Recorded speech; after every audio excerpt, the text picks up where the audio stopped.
576, Justice for Tyrone West and Justice for all victims of police brutality. Tawanda, it's all you. Yes, thank you again, my queen. Justice for my big brother Tyrone West and all the victims of police brutality and murder.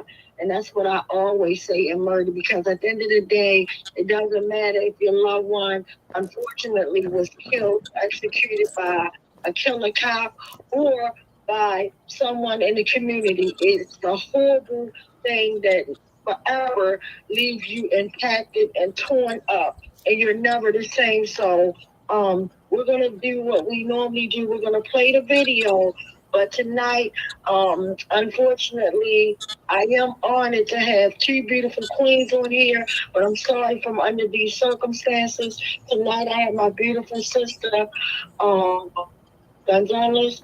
And then I also have my beautiful sister, Gina Bass. So we're going to go video that we play week after week. And that's one of the first killers that started murdering my brother.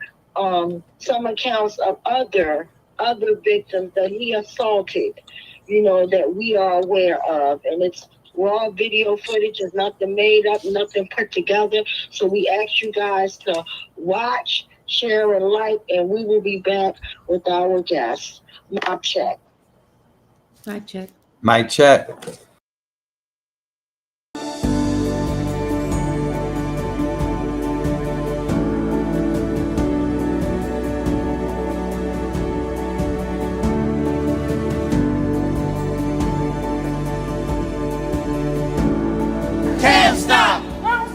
Won't stop till killer cops are in cell blocks.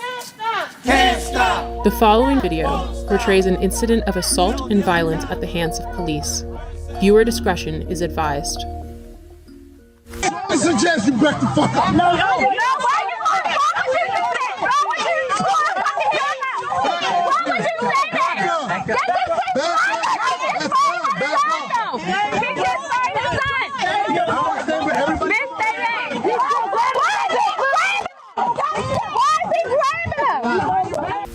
This is Baltimore City Police Officer Jorge Bernardez Ruiz. In a video shot in 2016, Ruiz is seen with his knee on the back of an unknown man with a gun pointed at the man's head. His message was a clear one: concerned onlookers, adhere to my dictates or else. Here, we can hear Ruiz saying to Baltimore residents, I suggest you back the fuck up. No. It is documented that Baltimore police officer Jorge Bernardez Ruiz is a repeat violent offender, even without access to all complaints against Ruiz, undisclosed by BPD Internal Affairs records.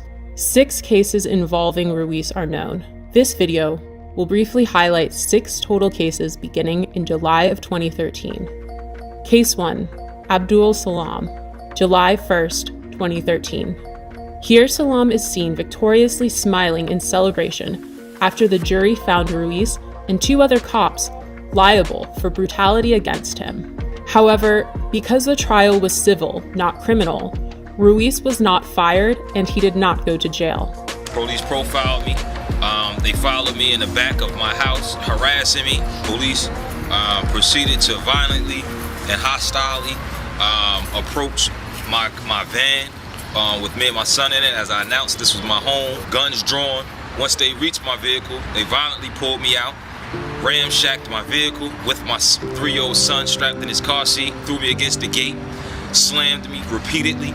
Picked me up by my feet, and while I'm upside down, they proceeded to drop me on my head, hog tie me, and immediately when I fell on my head, Ruiz, in a wrestling type of action, and kind of hit his knee against my neck. I was arrested. I had no idea what I was being arrested for.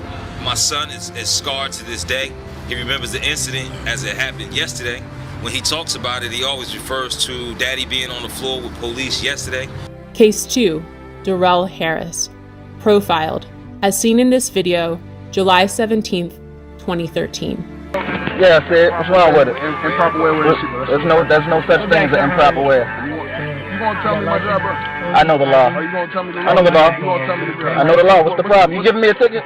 Need my license registration? Yeah, let me get it. Profile, y'all use the seatbelt as a reason. Profile. Do me a favor, take out your keys. Yeah, you can record. For what? Nah. I don't feel safe right now. Do you want me to step out the car? Do you want me to step out the car? I'll step out the car. Call the police, man. What do you call the supervisor? I'm about to do shit. This is getting uploaded to the internet right now. Yeah? And we are two law-abiding citizens that we are getting targeted, and I don't know why. Just 24 hours later, Bernardes Ruiz played a leading role in the police killing of unarmed Tyrone West. Case number 3, the murder of Tyrone West, July 18th, 2013. My brother Tyrone West was brutally murdered on July the 18th, 2013. In both of these cases, when you look at the pleadings and the harsh language of these officers that have been quoted to me by reliable witnesses, the N-word. And Killer Ruiz and Killer Chapman and the rest of those 11 and 15 killers, including David Lewis, took something from my family that they could never give us again. And that was my brother Tyrone West, one unarmed man who was brutally murdered, beat to death in broad daylight.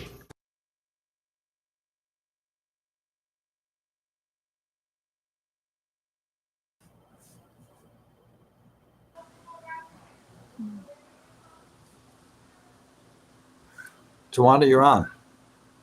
Oh, mic check. I'm sorry, I was waiting for an introduction. But anyway, I apologize, guys, that you're unable to actually see me. I'm seeing like a poster of the West Wednesday logo. But as usual, my equipment is not at, and I'm not surprised. But nevertheless, it's not a. So I'm just going to dive right into West Wednesday tonight. So we have to start from the top, and I'm getting kind of glad that I'm not on camera because this is an emotional show tonight, as always. You know, a broadcast, not a show, but a broadcast, and it's just sad.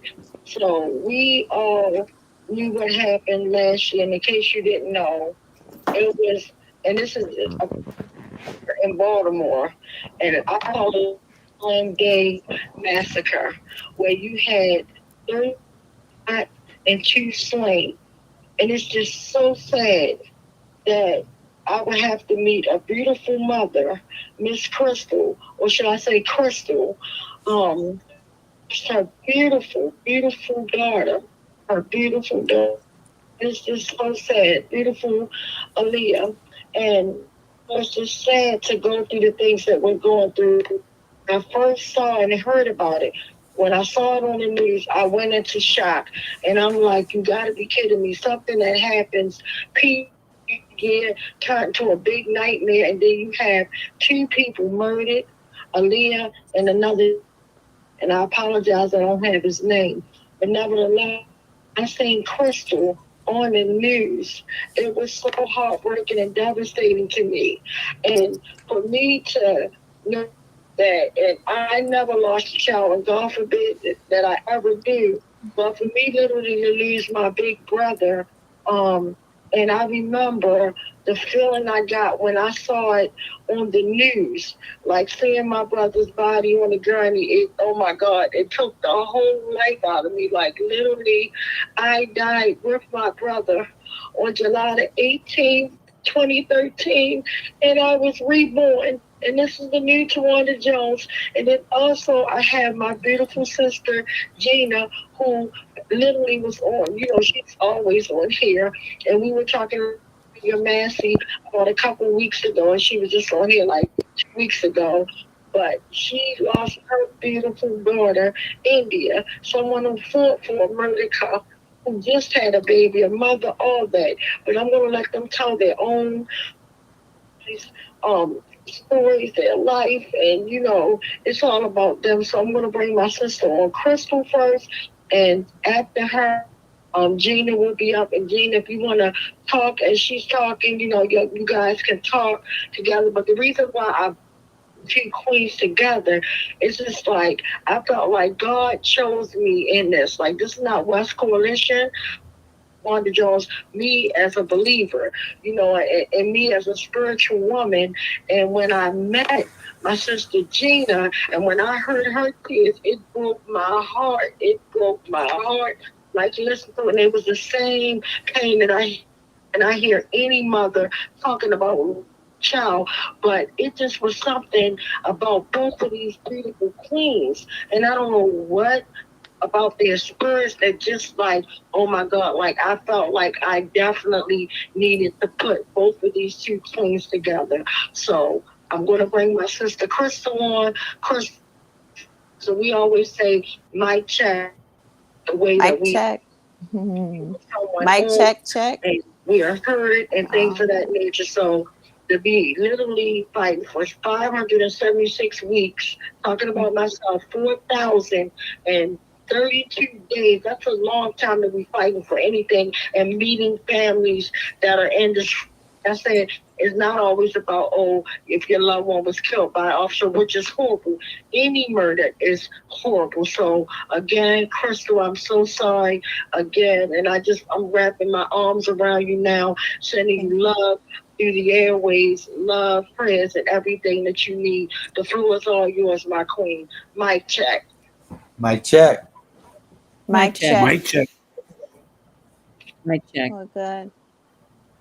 So, Tawanda, I rarely, well, I would say rarely, but I am at a loss for words. Just to hear your voice and your passion, that emotion behind it. And I want to say thank you for inviting me to be on West Wednesdays. It is by pure design because we've had encounters before, but we've never made that personal connection up until this weekend past. And it was supposed to happen in that way. And so I'm thankful that I'm able to connect with you all and share my story. And with anything that it is that I do, it's always to educate, is always to bring awareness, is always to inform so that we can make better decisions, so that we can have more desirable outcomes to live together, right? So backstory about me, Tawanda just kind of led right into it. July 2nd, I'll start with July 1st. I'll go the day before.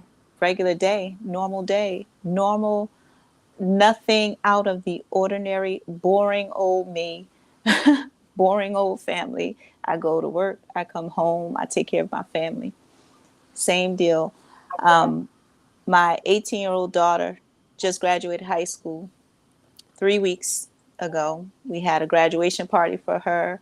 She was a straight A student. She was very ambitious. She was very driven.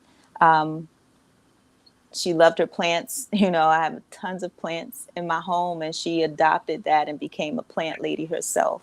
I remember her telling me that she was going to go to a block party.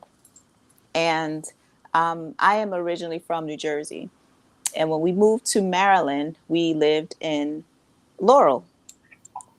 We lived in Laurel for a couple years. Then my job is out here that's closer to Baltimore. So I moved out here to be closer to my work. But we still lived in Anne Arundel County. So when my daughter is telling me about a block party in Brooklyn, I had no idea what that was, right? She had never been over there a day in her life. But I remember taking her to a friend's house who lives in Brooklyn Park, and it was like the suburbs. So when she says Brooklyn, I'm thinking Brooklyn Park. Okay, I've been over there, suburbs. What's the big deal? It's a block party, right? So for all intents and purposes, where I grew up, block parties were sacred. This was a place that community came together.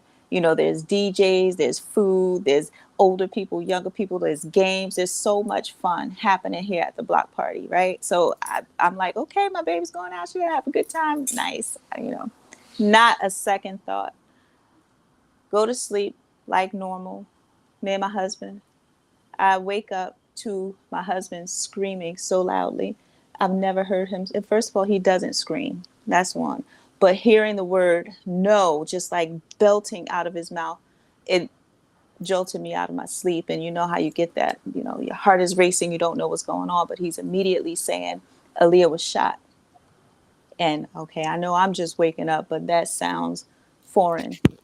It's almost like you speak in a whole nother language. This must be Japanese. Aaliyah's not shot. They got to be talking about somebody else. But he tells me, he's like, no, Ma, they're calling me from her phone. It's Aaliyah's name on the phone that my husband is talking to. So someone is telling him that Aaliyah was shot. At this point, I'm already up and I'm scrambling, trying to find clothes. I'm yelling at him. Alex, we got to hurry up.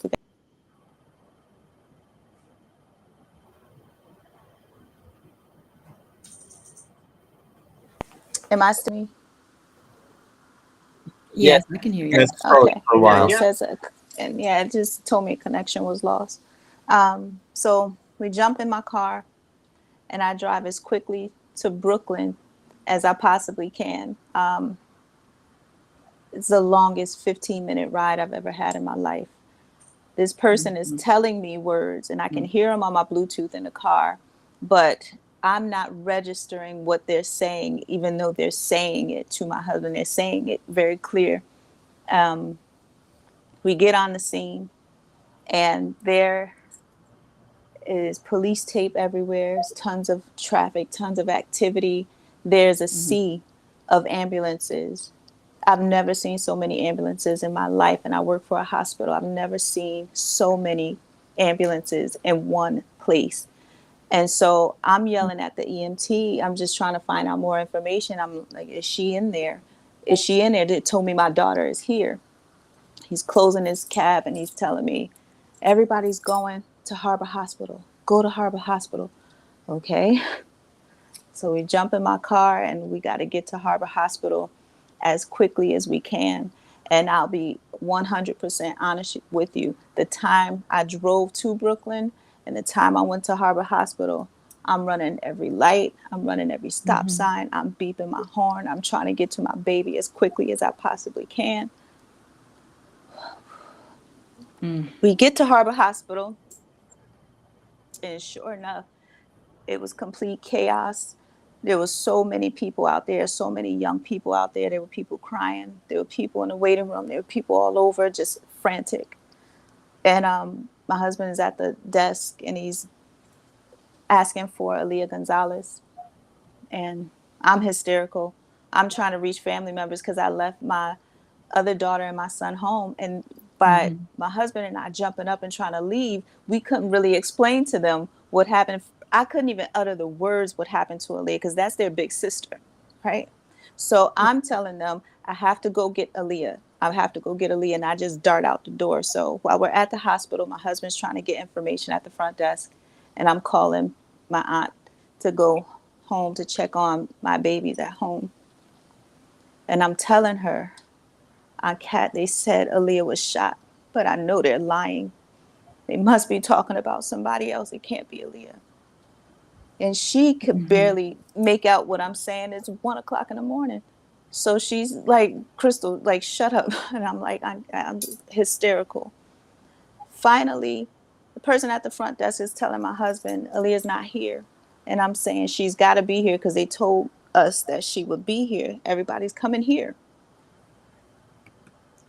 My husband ends up calling Aaliyah's phone again. And the person on the phone is saying, no, sir, your daughter is still here. She's laying on the ground. She's still here. So now we've got to go back to the scene. This time my husband's driving and we get there and the person is telling us, because I'm screaming the whole time at this person on my Bluetooth in my car, why won't you just tell me she's okay? All the while he's saying what he's saying. And what he's saying is, no, she's here. She's dead. I'm sorry. That's what they're saying to me the whole time. But I'm yelling. I'm yelling at my husband. I'm yelling at this person. I don't know. Just tell me she's okay. Why won't you just say it? So we get to the scene again. And this time there's no stopping for anything. I run as quickly as I can. And I just look over to my left and I saw the sheet. I saw her foot. I immediately knew that was her. Because see, Aaliyah would call me. She would have been called me by now. She never been out that late in her life. She always had a curfew. She was always very age appropriate, is what I say. You know, she always very respectful. This, I knew that was her. And I lost it. I lost it. I was inches away from snatching that sheet off of her. And the police grabbed me up and they said, "Ma'am, you don't want to see her like this."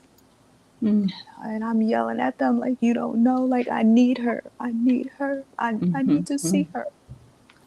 And we stayed on the scene. Everything just was so unreal. Everything was so unreal. Even in my head, I'm thinking, and I'm a very logical person. I know what I see. But there were thoughts that she's not dead, whatever they said. She's waiting for me to get there because she doesn't know you and she doesn't want you to touch her. And I fixed everything for her. But she would not get up. She would not get up for me. So I knew that this was real. This was so real. And it was the most painful, horrific thing that any parent could ever experience. And just as sure as I'm able to give you every detail of that night, this was a year ago, it plays in my head every single day. Every single day. Understood. My husband and I stayed on the scene and we could not leave her. We couldn't leave her laying on the stairs. That's another thing. Like I'm saying, why is she laying on the stairs? That must hurt her back for her to be like that. We wait for the coroner to finally get there to move her. And then Santa put her in a bag that I remember falling after that because that's my baby. And she can't breathe in there. So.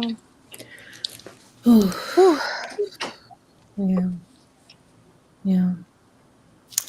Brooklyn Day. I learned later that this is a celebration that happens every year. Police are on the scene every year. For the last 26 years up until that year, I found out later that there were 30 people shot that day. That I know none of these details. Most of them were children. Oh, wow. Most of them were children. And then to hear calls and to read transcripts of people begging police to get out there, reporting that there are hundreds of people out here with guns and knives. And police response sounds like we need to redirect that call to the National Guard and, just totally inappropriate responses. They had resources to go out there and yet nobody showed up. And I think that's what hurts so much to me. It's not just the volatile way that she was taken, but that you didn't care enough to check on my baby that day. And there she is. She's the sweetest little girl. And we have to live with this every day for the rest of our lives. And she won't just come back through the doors, She's just, this is it.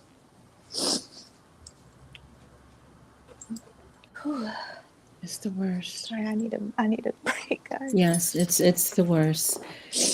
Sis, I'm off camera, and I'm listening to you, Krystal. It's just, and I'm looking at the comments. We are all so sorry because our pain never goes away. And when people say time heals wounds, it does not. As a matter of fact, no. And for you, the double slap in the face is, yes, your baby just stolen from you. And then the police, as you say, who have resources to do something, stand by, but yet let it be an unarmed citizen or unarmed someone, then they just launch right into action. But it's almost as if they do this intentionally. They want to prolong and even stretch out our pain. They just want that. Sorry, sis, could you tell where was your daughter stolen from you? So Brooklyn? this incident happened in Brooklyn Homes, Brooklyn, Maryland, Baltimore, which is South Baltimore. Yeah. I'm so sorry. Me too. I really hate this. I mean, this is, I've never even used that word, but this here, when you talk about time healing, we've dealt with death before. We've seen it. We've had either grandparents pass, even friends pass, but this right here, this is different. This is a deep inflicted wound. Medically speaking, it's the most profound emotional pain that any person could ever experience, is the loss of a child. And the mind doesn't differentiate whether it's a physical pain or emotional pain. Not at all. It would be the same as breaking your leg. This here is, and no matter, I'm a very spiritual woman, and I believe that there's no such thing as death. So we can talk about that, but that still doesn't excuse or take away the physical absence, right? Because no, it doesn't. I know where she is, but that doesn't mean I don't want to see her right now. I need to see her right now. Yes. And you just can't have that. Yes. I'm going to come back on camera, sis, to talk with you. I wanted to be off so that we focus on you 1000% and your beautiful baby behind you. Can you hear me okay? Because I am on this headset. Yes, Is I it can coming hear through you. low? Okay. Yes, all right. So I'm going to come back on now because I just want to embrace you. And again, thanking, Tawanda and the family for having us sit down and talk together. You get to the point where I deal with anger, rage, because my daughter was murdered by police with my 4-month-old grandson in the backseat of her car. So this was an intentional, the level of specificity and the level of detachment. Again, I've said this many years. India was my baby's name. May I ask the name of your daughter again, please? Aaliyah, right? Aaliyah Gonzalez. And Yes. Gonzalez, Aaliyah Gonzalez. Ironically, my youngest daughter, India was my middle, but my youngest daughter's middle name is Aaliyah. Spelled differently, but half my family is Jamaican, the other half is Sudanese, and I'm kind of at the intersection in the middle. So I'm immersed in both cultures. And with that said, and again, this is something I know that Tawanda and everyone who's listening in, I've watched families, women destroyed when we are destroyed when our children are stolen from us. A part of us dies with them. Absolutely. Today is the 7th of August. India, it would be 9 years coming up here on September 5th. And I just want to embrace you and speak. I'm trying to find the words because I've seen so much that I now walk in a perpetual state of frustration at the state of human nature. Do you, okay, if this is crossing please boundaries, ask freely. Go ahead. I'm such an open did they find book. out who killed Aaliyah? What was the... And it's important to talk about that. So the reason why there were 30 people shot, 2 people have, 2 homicides, is that there was a group of young people who started shooting, and whoever else was outside with a gun, they started shooting. So they were cluster shootings in this small confined area. Part of the problem, which is the biggest part, is that we talk about policing and we talk about how They kind of want to pass the ball with the blame as to how this party got so out of control. This is a confined public housing complex. There was up to 1,000 people in this small confined space. That's not normal anywhere.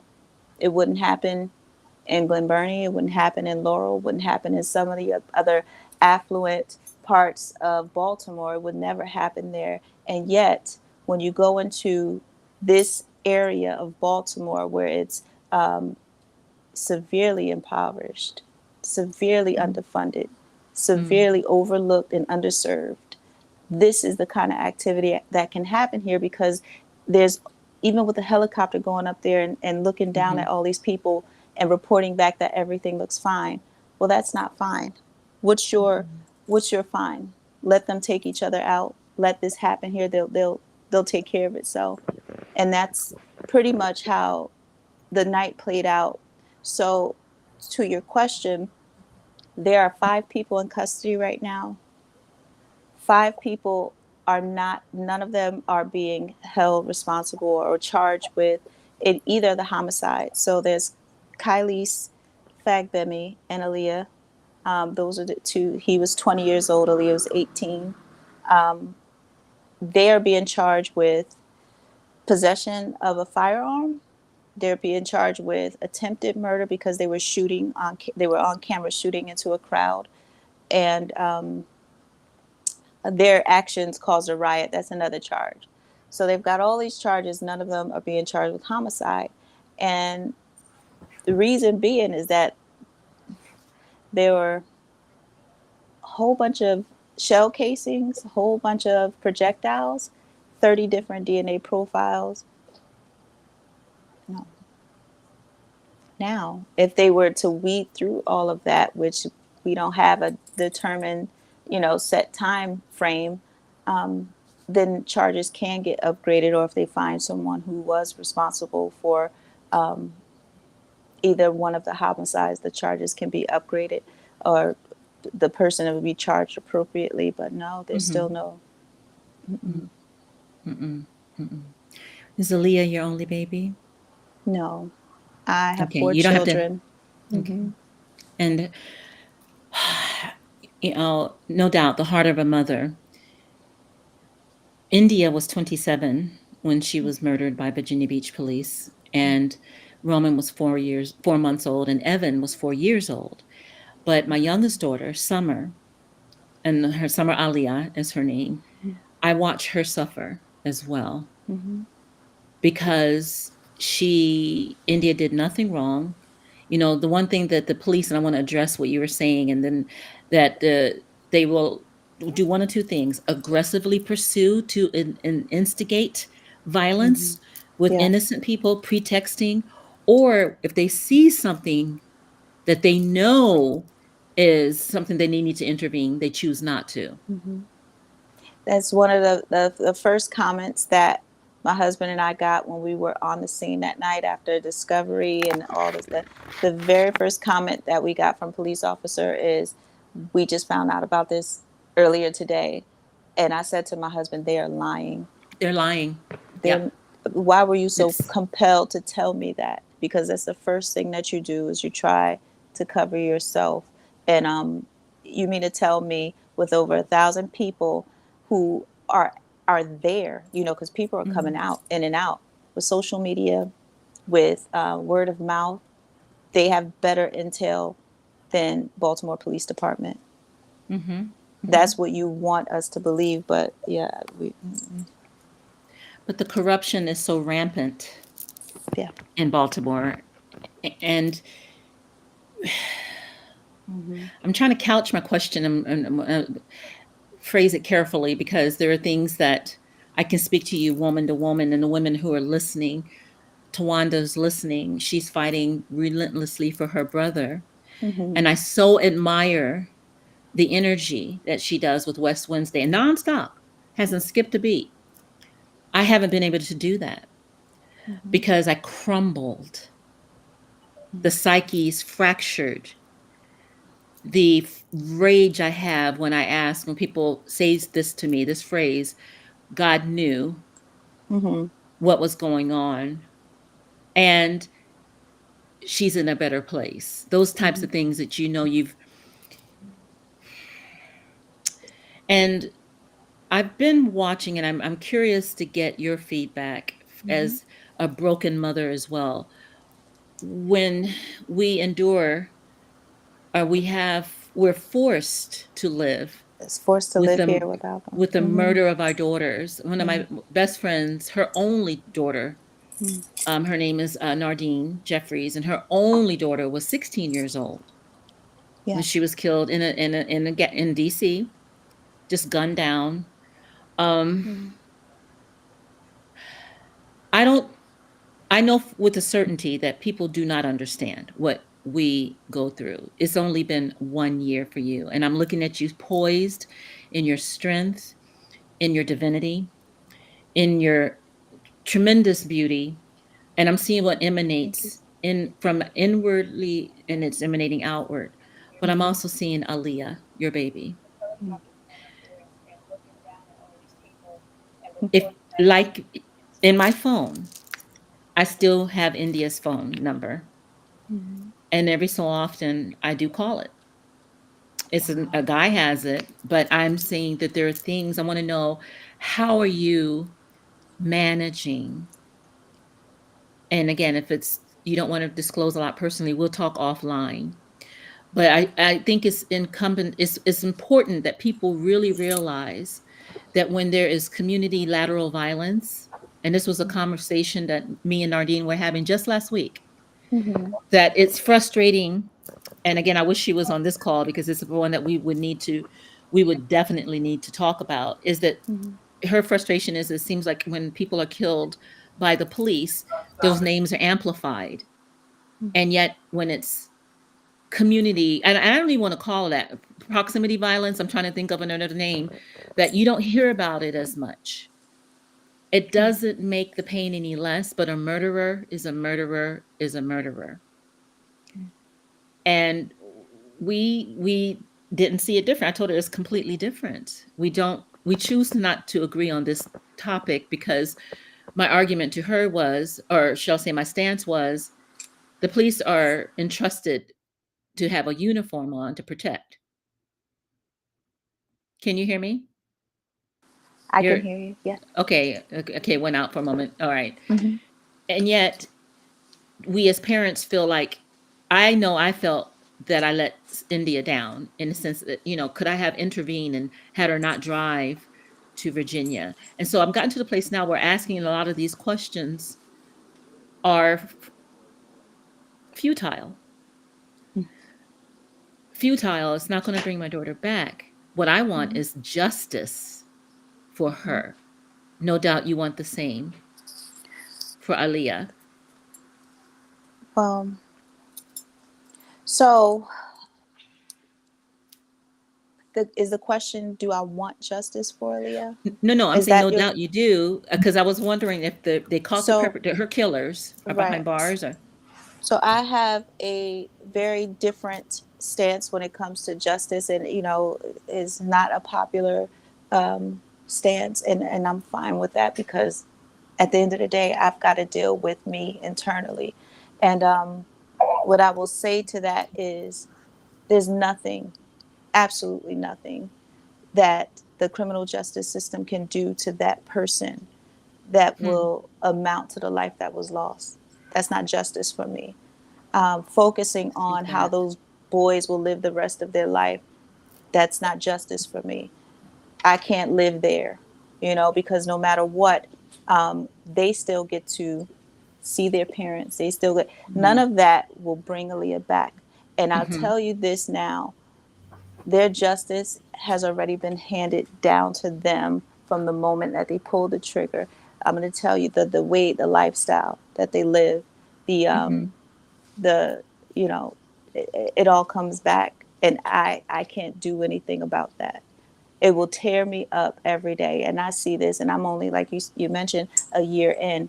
What happens is a lot of families get caught up on trial, and all the energy is focused on trial. And I need to get justice for that. That's what what you think will make you whole.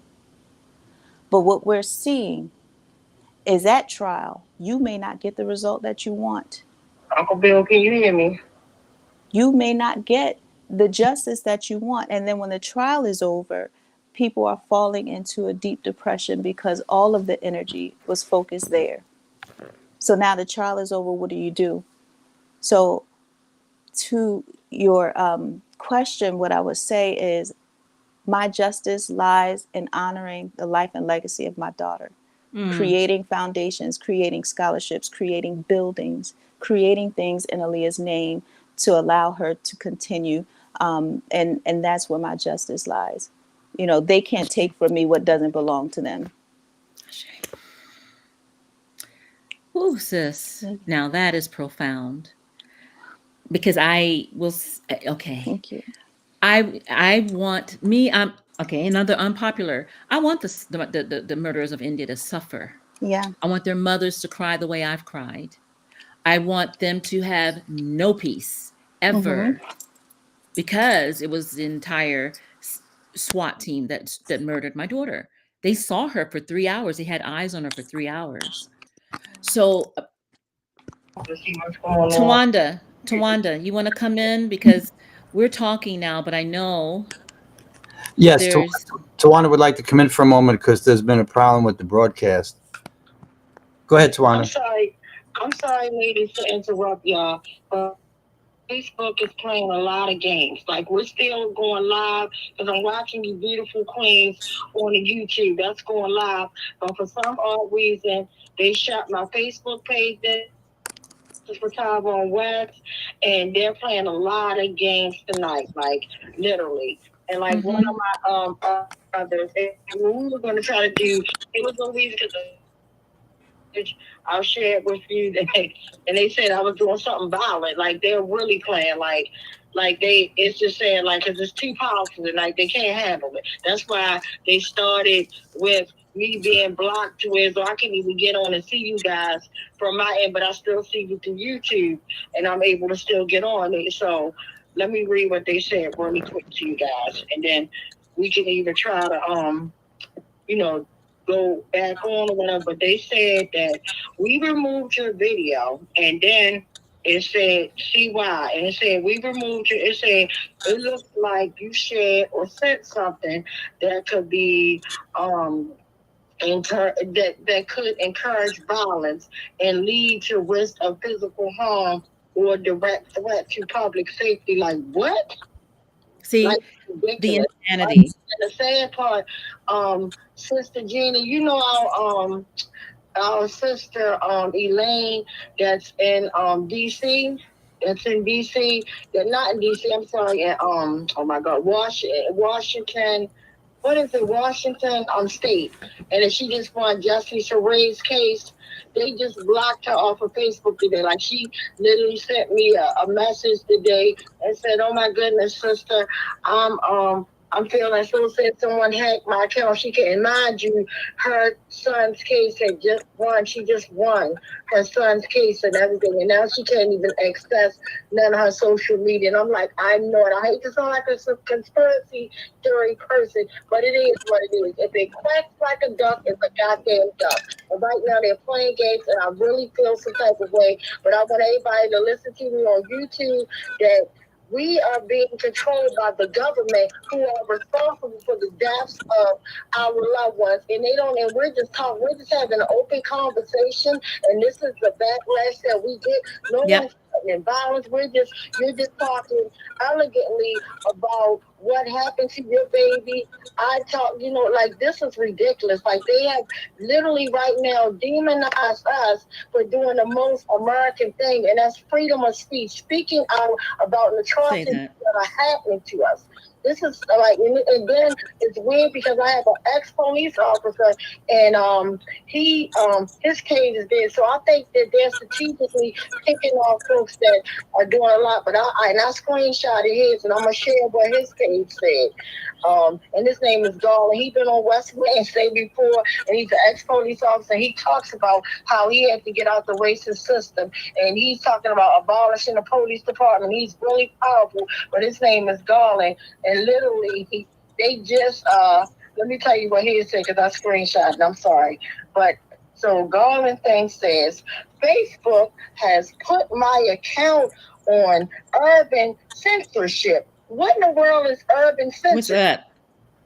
Can somebody explain that to me? Like, this is getting weirder and weirder. So I just wanted to share that with you ladies. Tawanda, Hillary sent a note saying that it's still, the Facebook stream is still working on the Justice for Tyrone West page.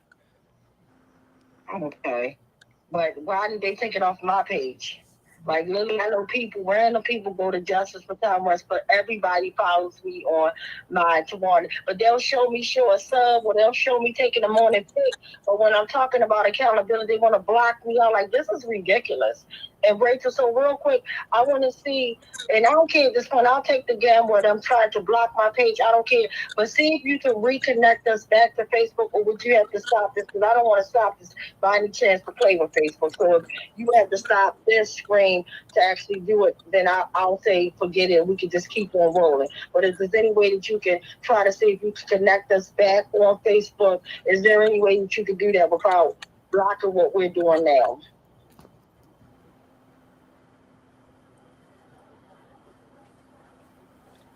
Can Rachel hear me, Bill? I don't know. We haven't heard an answer, so she must not be able to. Sorry, it was breaking up a little bit on my end. What was the question again? Yeah, ask her what I just said. If okay. Do that. I'm sorry, ladies, for the foolishness. Tawanda says if there's a way to try reconnecting with Facebook, particularly her page, without stopping the stream, that would be good. But if it requires stopping the stream, she'd rather just keep going. So I don't think there is a way to do that, unfortunately. I can try to end this one and start it again and just see what happens. We've done that in the past without too many problems. I want everybody to hear. Retaliation, guys, is real. And I just want to start right there, and it's breaking my heart. Like, people don't believe, and they make us to be the crazies. And this is not Gina speaking. This is not my beautiful sister Krystal speaking. This is me. They make us to be the crazy ones. You know, like seeing moms and sisters that have been blocked and blackballed, and you hear this stuff, but to actually go through it and to live and go through it, like, you get tired of the foolishness. Like, we don't deserve this. Like, this is ridiculous. Like, they will show somebody having sex on Facebook.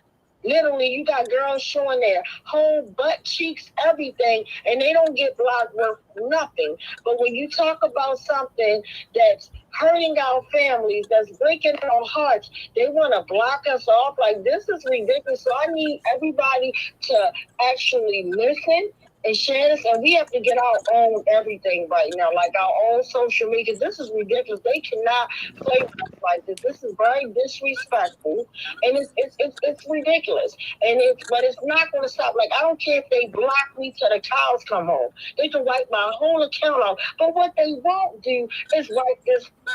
They won't wipe the compassion out. If I have to stand on the corner and I won't be able to be played or seen, people will still hear me. I will still get out how devilish and dirty this goddamn system is. Like, it is ridiculous. Like, for them to actually do this, like, I'm beyond upset because, again, you ladies are so beautiful and so powerful. They're shutting down the airways. That speaks in volumes. That speaks in volumes as to who we are as women. And this is not going to stop, but this only make us fight stronger. But I'm just letting you know, Sister Queen, listen, because you're just walking, like, me and my sister Gina goes through all type of hell. Like, you have no idea. Like, these snatch your home, they will snatch everything, and this is the club you don't want to be in. So I'm trying to prepare you, because when I heard the nonsense, when my brother first was murdered, and they brought me into the attorney's office, and my own attorneys came out their mouth, and they started saying, well, you know, bill collectors are going to come at them. I'm like, well, I don't owe no damn bills. And literally, to see my water bill that used to be like not even $75 go up to $3,000, like, make it make sense. Like, this is the non you go through. Once they find out who you are, it's real, and they blackball you and they do this stuff. Like, this literally follows a classroom.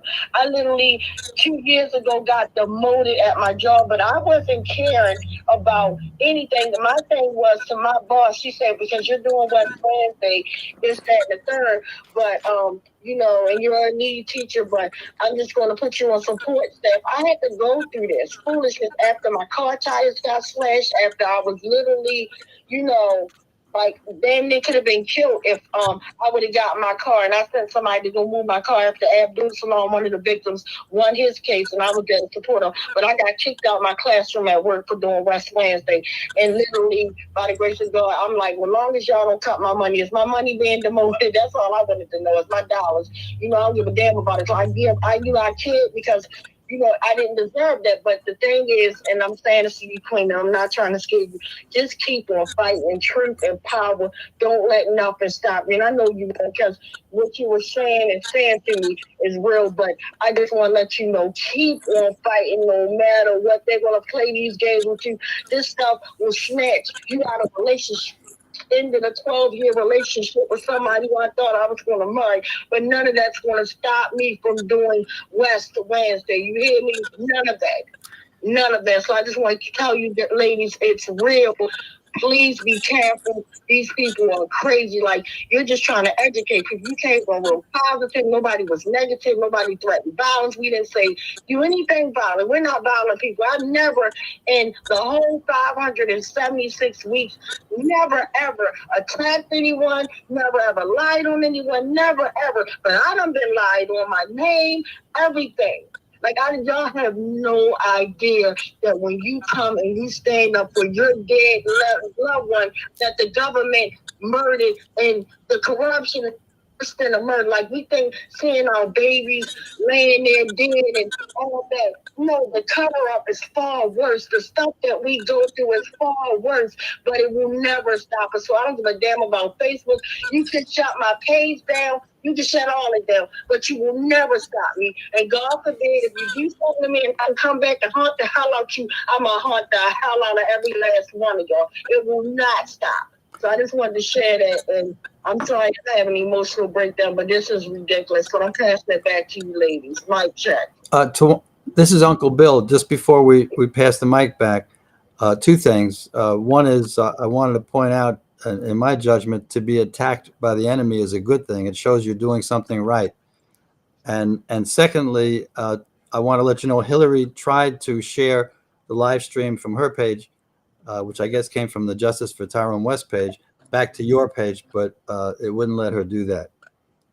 That's what I'm saying. Like, they got, like I said, the campaign shut to Wanda Jones, but they can stick together.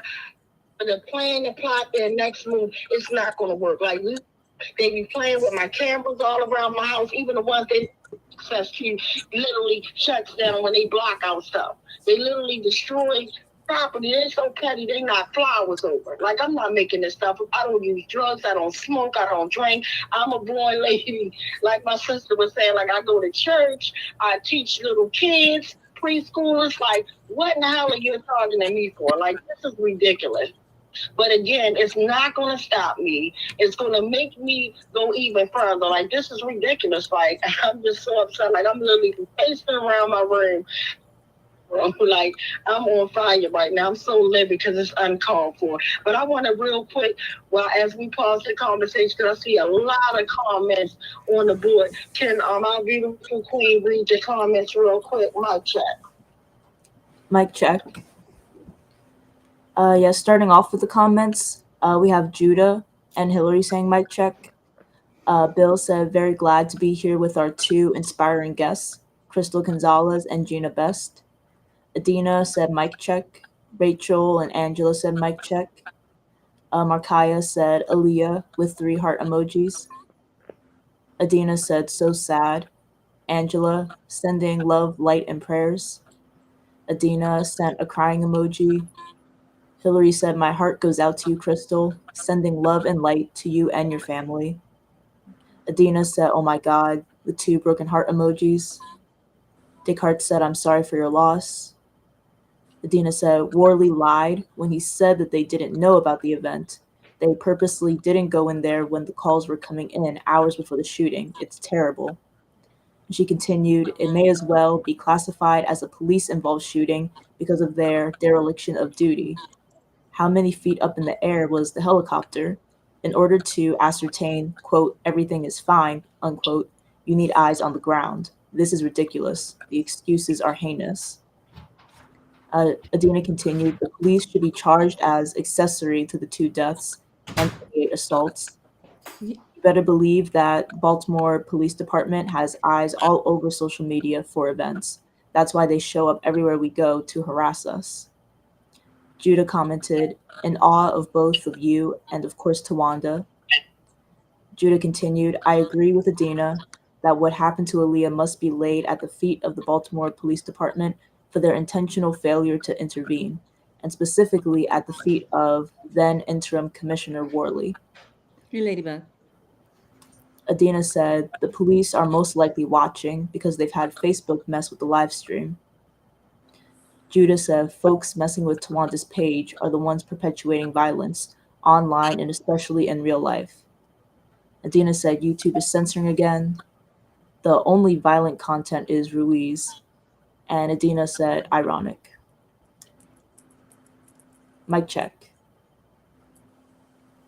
Mic check. Thank you for reading that, Queen. And you ladies can feel free to carry on. And I apologize for going off, but I had to bet. Mic check. Mic check. Mic check. Mic First, check. foremost, no apologies. What does mic check mean, family, when y'all say that? It's like an acknowledgement. I agree with what you're saying. Is that what that means? It started some years ago when they had those occupation encampments in different cities, and there were no microphones there. So if someone gave a speech, someone would repeat the speech further back in the crowd and say mic check, and it would be passed around vocally like that. I think that's the origin. Okay, but now it's like an acknowledgement. Okay, I get it. Background is it started like I remember literally years ago when I started when I started West Wednesday, and we didn't even have a bullhorn. We were literally out there. And I'm like, can you hear me? I'm like, mic check, and then Shorty shut him down, started saying it real loud, mic check, like shutting it down so it lets us hear our voice, and then it also is like an introduction to bring us on to speak. So that's why we say it. Okay, thank you. Krystal, I'm very intrigued by I'm looking at your strength, and I'm curious, you mentioned something spiritual as well, and I perked up with that as well, just listening to your story with your baby. How do you cope? And what role does your spirituality play or have in your coping? Well, I will tell you, I know in the beginning, right after the shooting, on the scene, I remember saying to God, you've got to show me what this is for, right above my baby, because I knew that if it was Aaliyah, because again, it just did back in, I'm sure you feel the same way about India. If it was Aaliyah, you have got to show me what this is for. It just didn't make any sense. So immediately I got to work.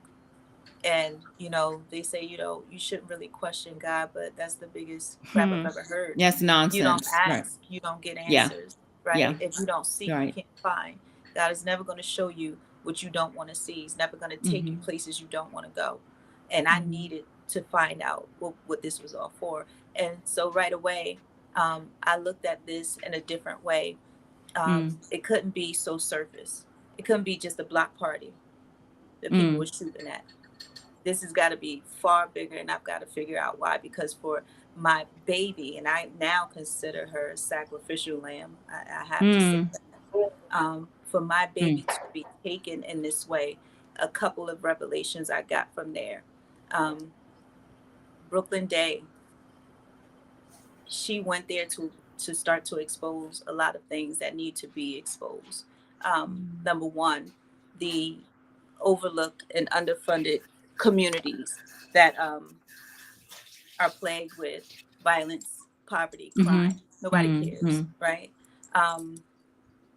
But it also shows that, and I say this often too, like this mass shooting, this wasn't a typical mass shooting. This isn't some random white guy coming in and shooting up a school or School church and or this mass shooting. This was us. mm, This was us doing this to us, right? So then we start to uncover some of that self-hatred that we've had for years and years and years. So I can literally walk past my brother and my sister and not even acknowledge you, right? And so right away I had to find what this was about. yes. I remember walking with tears pouring out of my Mm, face, talking to Aaliyah, talking to God, trying to find out what I should be doing. So my coping came from being busy, and I could not stop. I could not stop. You know, I went to the legislators. I've done the town halls. I got to the governor, and then we've got, with all that, I've been to the White House. So much has happened in a year, but I know that my busyness is my way of coping, because the moment you sit down, right? And ooh, here's, sis. I did it all through the tears. I Mm, did it all through the gut wrenching tears. Like, I remember my face cracking from wiping so much, right? I lost 20 pounds, you know, because people don't really realize how much stress that oh, this yes. kind of loss has on the body. And so now, you know, Yes. even hair is shedding Yeah. way more than it used to, because this is a devastating blow. And then I started to think to myself, because I'm always talking to Aaliyah. I used to say all the time, like, God, just bring her back. Bring her back. I wish she was back. And my husband says it too, you know. And then one day I woke up and I said, you know what? Because Aaliyah is always my top priority, it would be selfish of me to want her back here. Look what the world did to her. Whew. And I couldn't have her here. Now that's profound. I mean, I could not have just her here. Look what the world did to her. You know, she was sitting there minding her business, and this kind of evil came into her. So I would never want to, I mean, as much as I love my baby and want to see her, I think that she was too far beyond to stay here. And so with that knowledge, I've got to get to work. understood. And I've just been working ever since. Could you talk a little bit more about Aaliyah, and what is she like? What was her personality like? What did she, you know, I think of India. That helps me so much, because I have a picture of India right across where my bed is. And I talk to her all the time, because I really refuse to accept the fact that, you can't let her go. though my body's right, that she's not you here don't have to let her go. physically. You never have And to I, let her go. yes, ma'am. Yes, You ma'am. never have to let her I go. just, I tell people all the time, I'm so grateful that Aaliyah comes to us frequently, because here's the thing, we're so desperate, we never want to lose our connection. And here's the thing, she ever never wants to let us go either, Ugh. right? India doesn't want to let you go, so she keeps coming, right? And it's up to you whether or not you are receptive to that. You don't need no outside resources telling you what your daughter's doing. You don't need that. No, I'm because she's tapped going to in. come to you. Oh, Right. she does. So Right. tapped in. Right. And then you got to be careful with that, because people, like, when this happened, I had so many mediums sending me all kind of messages, and I would, you know, most times I would ignore it. But a lot of times I was like, you know what? If Aaliyah wanted to tell me, she'd tell me, because she would. Hello. And say that. Because people will, the leeches start to come. And then And now you're thousands of dollars in debt, because you're trying to get, and you know what we are. We're so vulnerable. We're so fragile. It's easy for someone to come in and manipulate you and get rich off of you in your pain. So you got to be really careful about those kind of attacks that are coming, because they're going to come. They don't care. They don't care. I had someone open up a Cash App in my Instagram name. Well, me. Everybody knew I didn't have Cash App. I'm probably the only one around. My older kids are like, Mom, you don't have Cash App yet? No, it wasn't me. See? And that's how they do. What you just said, isn't it interesting, dear sister, that it's the depravity of the spirit that, you know, that they kill, and then people who prey upon your pain. Yeah. It's a circuitous, I'm watching and I'm not impressed. Okay. And I'm not clutching pearls either at anybody, because there was, when it comes to the spirituality, that's one, the reason why I asked that is because that's one thing that got me through. India played 5 instruments, self-taught, was a visual artist, very gentle spirited, had it just very, she didn't speak above a certain decibel, and was extremely gifted. I mean, a poet, very sweet. I hold on to that. But I also realized about the same child. We are talking about the same energy. And this is why I say with Aaliyah, it was like she was here, but she really wasn't from here. You know, I say this all the time. You guys got to remember, you are sent here. Right? So here we are pretending to be human, but while we're here, we got a job to do. When Aaliyah was here, departed, I said, oh my God, she always had this light on her. She was always, people were always magnetized to her. Babies were magnetized to her. Animals were magnetized to her. That's and India. You know, with that kind of my energy, goodness, their that's guard India. is let down, right? And so we know that they're very special energies, right? And I also try to protect her. But see, here's the other thing. People will try to grab that light because it's so bright, right? So you got to protect your baby. And so when you talk about the self-taught, Aaliyah was extremely talented artist. You know, her dad's an artist, but Aaliyah was just like brilliant. She would draw things or sketch things. And I remember her being 8 years old, and you can see the detail and the movement of the hair on the page at 8 years old. And she was always so humble. Listen, you don't got me talking about my baby now. I'm gonna have to talk about my baby, okay? Yes, so yes, remember, she was just so humble that she would never even talk about her drawings. It would be me and her dad, of course, bragging about look. I was just amazed by her, and we had this connection where, for me, I always created a safe space for her to come and talk to me about anything, because it was always my That's job. India. That's To oh my goodness. world, right? It's just to have that. When you say you pick up the phone, I remember after I cut off her number, right? Because it's a bill, it's attached to our bill, and that took a couple months. But I cut off her number. I knew the phone was cut off, and I remember sending her a text message. I miss you, because I'm in my photos, and you know what grief is like. You know, I still do. Get stuck there. Yes. And there was no answer back. Like there was nothing. And at least not through that device. No, not through the device, phone. But at that time, not through that device. And I'll tell you another time. And how comfortable are you all with me sharing? Because I can go on and on.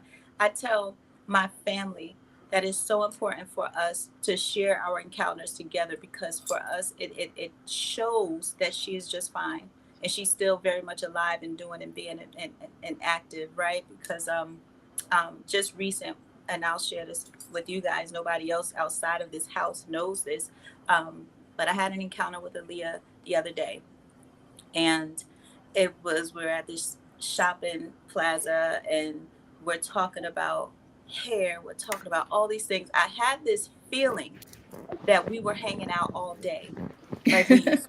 It just felt so good and so warm, right? There were no other people around us. But then I also remember saying to her, Aaliyah, are they ever gonna, and I don't even know why I said are they, but I said, are they ever gonna let you come back? And she shook her head. She said, no.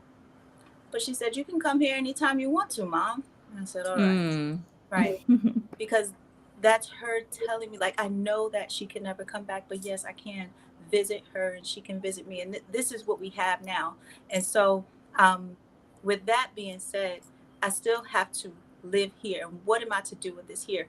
I believe that with India and with Aaliyah, they left us these precious gifts, even in their passing, that you and I are supposed to do something with it. You know, there's no other way. There's no other way. You know, I received that and I'm listening. The biggest challenge for me, one of them, of course, the ache that we feel. We want to hear our daughter's voice. I want to smell her perfume. India was never one to seek attention. As a matter of fact, if there was a room full of people, she'd be back observing, but she will not put herself front and center. It's just not her temperament, not her thing. She just preferred to be, she's a supporter type. And she also had a little bit of naivete. She was naive. She was trusting. And what angers me is that for someone else to hold a rifle at her direction, knowing they're going to kill her and snuff out her life. Not just one person, but it was 4 that fired into her vehicle, 51 rifle rounds. But before they even did that, okay, so I didn't tell India's story. My daughter lived here in Maryland, and the father of her baby's name is Angelo Perry. He came here to come up to meet the baby. Roman was 4 months old. And together they drove back to Virginia Beach so that they could introduce baby Roman to Angelo's family, that it was a family reunion that they were having. Angelo was also a musician. He was a reggae artist. And by my family being multicultural, again, I have Jamaican, I have the born here, and then Sudanese. Okay. So I have a very cross-cultural family.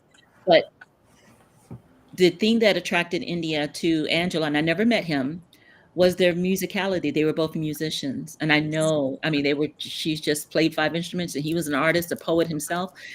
And unbeknownst to her, he was married. He didn't reveal that to her. So she's here in Maryland. Wife found out, and it was like, okay. But the wife was harassing India too, until Mama Bear stepped in. I'm like, let me tell you, you got the wrong one. Okay, that's a whole nother story. But this is why I have questions about who.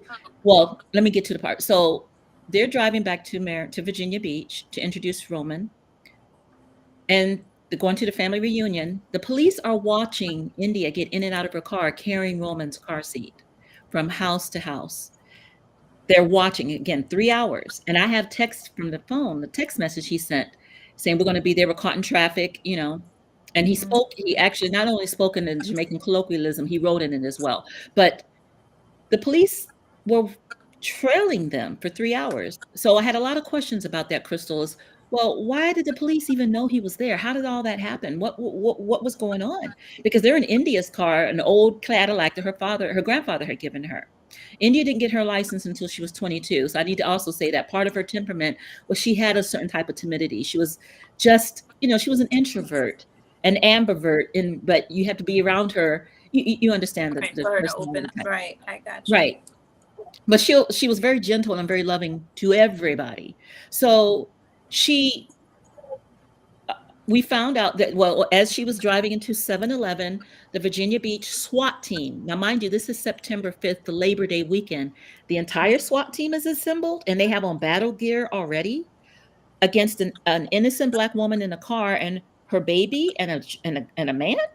But the entire SWAT team, 16 plus, as India's parking her vehicle in the 7-Eleven, you could see on camera, it's on YouTube, you could see the camera, but that's been doctored. It's not the correct one. It's been doctored, where they ran into India's car, ambushed her vehicle, while simultaneously detonating flashbang grenades at her car.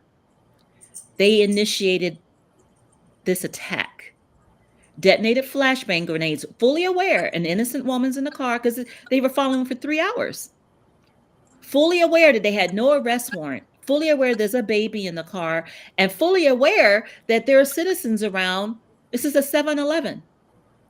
But they ran into the back of India's car, and 4 SWAT officers jumped out the back of the van, and they fired 51 rifle rounds into my baby's car. They refused to let me know. They waited until after they cleaned up the crime scene to notify us. And they took my grandbaby who was in the car and put him in Child Protective Services. So I'm going to just shorten this because I want to stay in a space where I'm not in the grief, the crying. But to get that phone call, when you mentioned the phone call like for Aaliyah, I understand, sis. I understand. Just the disbelief. It's surreal. It's like, I didn't hear you correctly. Not my baby. Not my daughter. What did you just say? The mind just doesn't want to accept what was just conveyed. They did not tell me for 3 days where Roman was. He was in the hands of strangers, and India was very much a tree hugger. I love all things animal print and tie dye. I'm a hippie, or whatever you want to say. My daughter was the same, and just very artistic. That baby was breastfed. He didn't even know how to latch onto a bottle. And imagine the trauma, the perpetuated trauma. Now he's permanently disabled. So I'm sharing this as we are asking, because I'm also mindful of our time. I know that this won't be the last time that our paths intersect and converge together. I'm watching, and I'm curious about what Tawanda and the fam who's listening in this environment right now. Do you think that anything will ever be done politically? They've given the Asians an anti-hate bill, and I'm going here for a minute. But what about those of us who are melanated? We're not in safe neighborhoods, or we have a target on our head with the police. Or even if we are in a safe neighborhood, we're minding our business, something pops off. The police are lackadaisical in their approach, and they don't want to do anything to get to the heart of the matter because we're Black.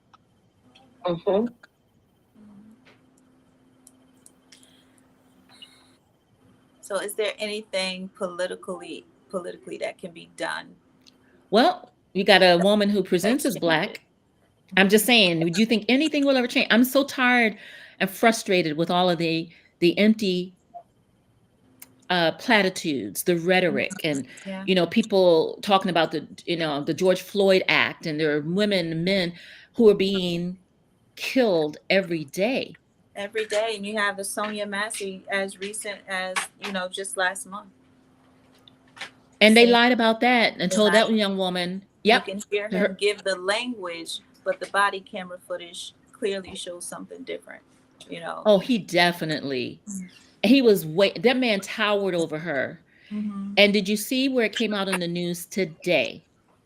Where I call them Neanderthals, knuckle dragging Neanderthals that had that murder, they taste for murder. He claimed that when she said, "I rebuke you in the name of Jesus," that she had every intent to kill him, and he felt threatened. Yeah, no, I didn't see that. I mean, even like I said, even with the footage, you can see she wasn't even nowhere close to him. Nowhere. And she was very diminutive, very tiny, and he's towering over her. He was over 6'4". So when you see this, the reason why I asked, not even just politically, and again, forgive me, I'm all over, but I'm just thinking, when are we going to do better by one another?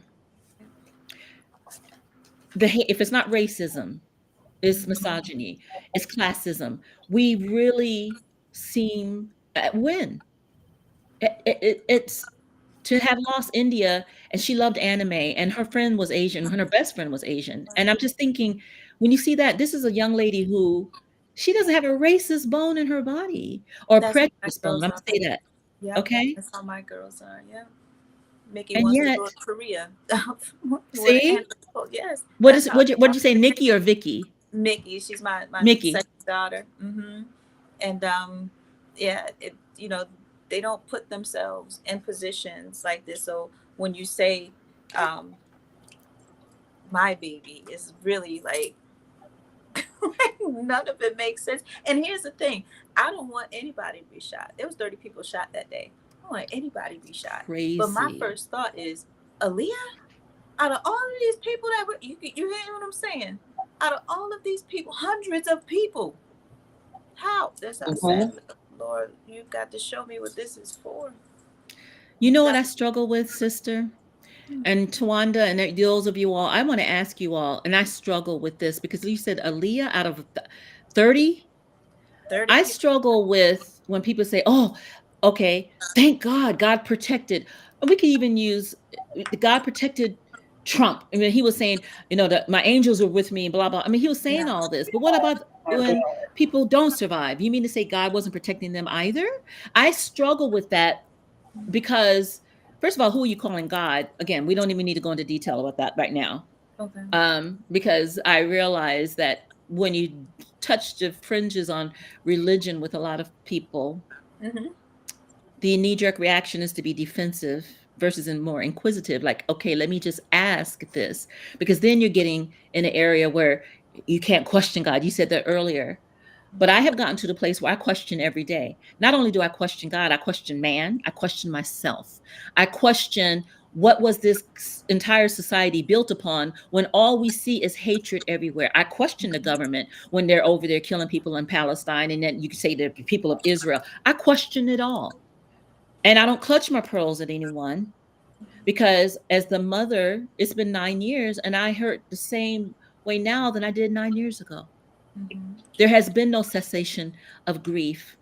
I've had to learn different types of rest when I can't rest my body to sleep, mental sleep, or spiritual rest, physical rest, psychological rest. They're not the same. So I'm thinking about all of these. And then you have the people who say things out of the side of their neck, who never walk in your shoes, who have not buried a child, and they want to speak to you as if they have the answer for you. Right. You got to block all of that out. That part, yes. Because block people it out. don't know what to say, but like you said, they try to insert themselves into rooms they don't belong into. I will tell you this. I said this many times over this course of a year, especially when it comes to victim services. It absolutely needs to be an office run by survivors for survivors, because there shouldn't be anybody that touches this thing who doesn't understand the delicacy and the compassion that needs to be had. You cannot treat a victim of a violent crime as though they are the criminal, as if this money that is put in place is coming out of your paycheck. This family cannot go back to work right after the baby was shot, or you know what I'm saying, their loved one was shot. You can't do it. And not only that, I am one of many, and I can just speak for myself. I've had certain things. Sorry about that. I'm trying to get my charger back on the my phone here, but I've had certain things in place because I consider myself to be a responsible adult, and so there were policies in place. By accident, I would never have, this child policy of like this would never on my radar. You know what I mean? But ever, yes, that was there. But then there's many families who don't have the financial resources, and now they're being treated as though they are the problem, and this was completely brought onto their lap. Like I said before, my husband and I went to sleep, minding our business, and somebody decided to shoot up a block party and bring us into this world.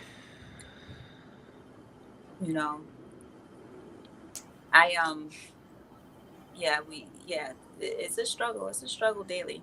But for me, what helps me to move forward, to move through, because there's no getting over this. You don't get over this. No, you don't. But you move through it. And for me, is knowing that my baby is safe. Is knowing that my baby is protected. Is knowing that, I don't have to worry about her because she's fine. And I say I don't have to worry about her because what's done is done. Here, I had to worry about her. My biggest fear is because I taught her how to drive. I had all those, mini heart attacks as I was in the passenger seat, and she hit in the corner a little too. Like, there's a break for a reason. I had those experiences, but here's the thing: my biggest fear was that there would be a car accident. Understood. That was not yes. Shooting. Understood. Never on my not radar. A shooting ever. If anyone said that when I birthed India, and she even came into this world, she didn't even cry. She just whimpered a quick, and that was it. And she was just looking around, but she just, and she was quiet like that even as a little girl. She never played with dolls. She always had stuffed animals and would line them up, and every last one of them had a name. And I mean, it was just, I watched her, and she was very different, very unique, but never on my radar that I would think that my baby, beautiful, I call her Empress India. Oh, her middle name was Jasmine. Empress, that is so Empress funny. India. Well, yes, all the time, Empress. Your cultural background. My husband's Jamaican, and a lot of people here my last name is Gonzalez, but his great grandfather was Puerto Rican, but in Jamaica. So every time they see us, I'm like, we don't fit the description. I'm like, surprise. Yeah, I can relate. Surprise. Yes, right. Yes, So yes. that's always been a mystery to people. Is when they see my husband is just as black as I am, but And they expect you to have Latino accent yes, and all of these things. And and that's another thing is when you're at the intersection of multicultural, that we are less myopic in that we see more yeah, because we live it. We are not so insulated where we can't look at another culture and really appreciate the beauty of that culture. The problem is that racists, they look at other cultures and want to attack it, want to pillage because that culture is not like them. They're savages, or the only way you could be is a white evangelical Christian.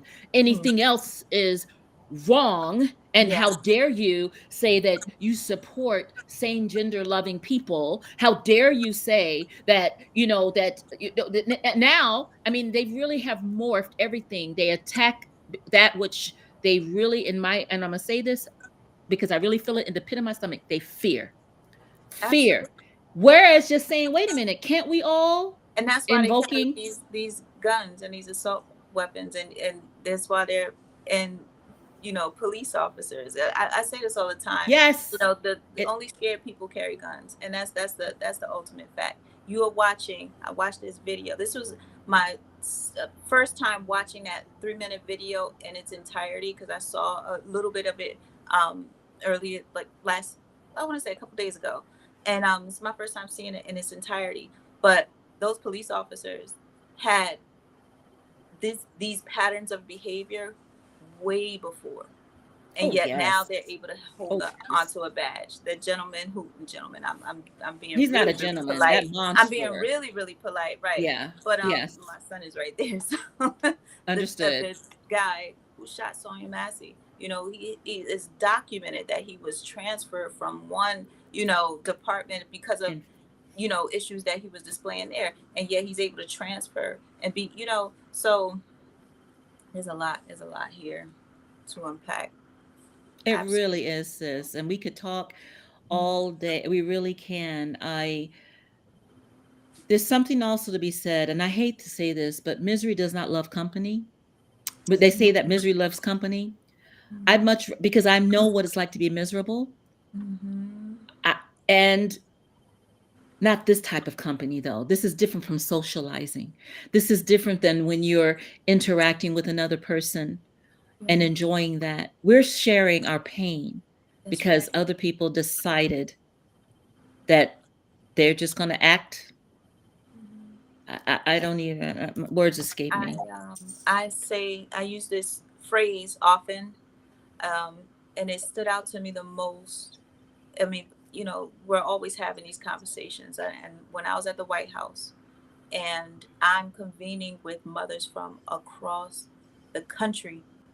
So you got Sacramento, California, you have Austin, Texas, you have Baltimore, Maryland, you have, everywhere in between. And we're all here because we lost our child. Unreal. And I say this all the time. Like, I'm at the White House, we're doing, but here's the unfair trade. That's the phrase. What an unfair trade this is. Unfair trade. Because we're only here because we're fighting, but because we lost our babies. It was so awful. I had a grandmother that I met from Louisiana, and she said she hung up. She hung up with her grandson on the FaceTime. The baby was 3 years old, and less than an hour later, the mother is calling her, screaming hysterically. That baby was shot in the head, 3-year-old, and his brains are all over the wall. And so she has anxiety about getting calls in the middle of the night.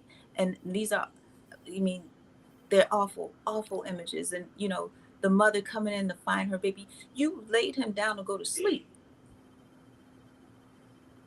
And this is crazy. This is where we are. This is where we are. And I think about Brooklyn Day, and I have to address this. I have to say this because it needs to be said. When I think about the police's response to things, and you look at these high-powered weapons that are out in the streets, these kids have better guns than the police do. Whoa. And they are not transporting these guns. They don't have the boats and the planes to get Now, where are they drugs coming and from? guns into. Absolutely. We know what happened in the 80s, how they flooded Black communities. Where do those guns come from? Right. You have a 17-year-old pulling out an AR rifle out of his backpack. He was one of the suspects that were arrested. He was 17, pulling out this high-powered weapon out of a backpack as if it was, you know, a backpack, a high-powered weapon in a backpack. See, and look at the disparity, and look at the contrast. That doesn't happen in white neighborhoods. Not to this. Not no. No. No.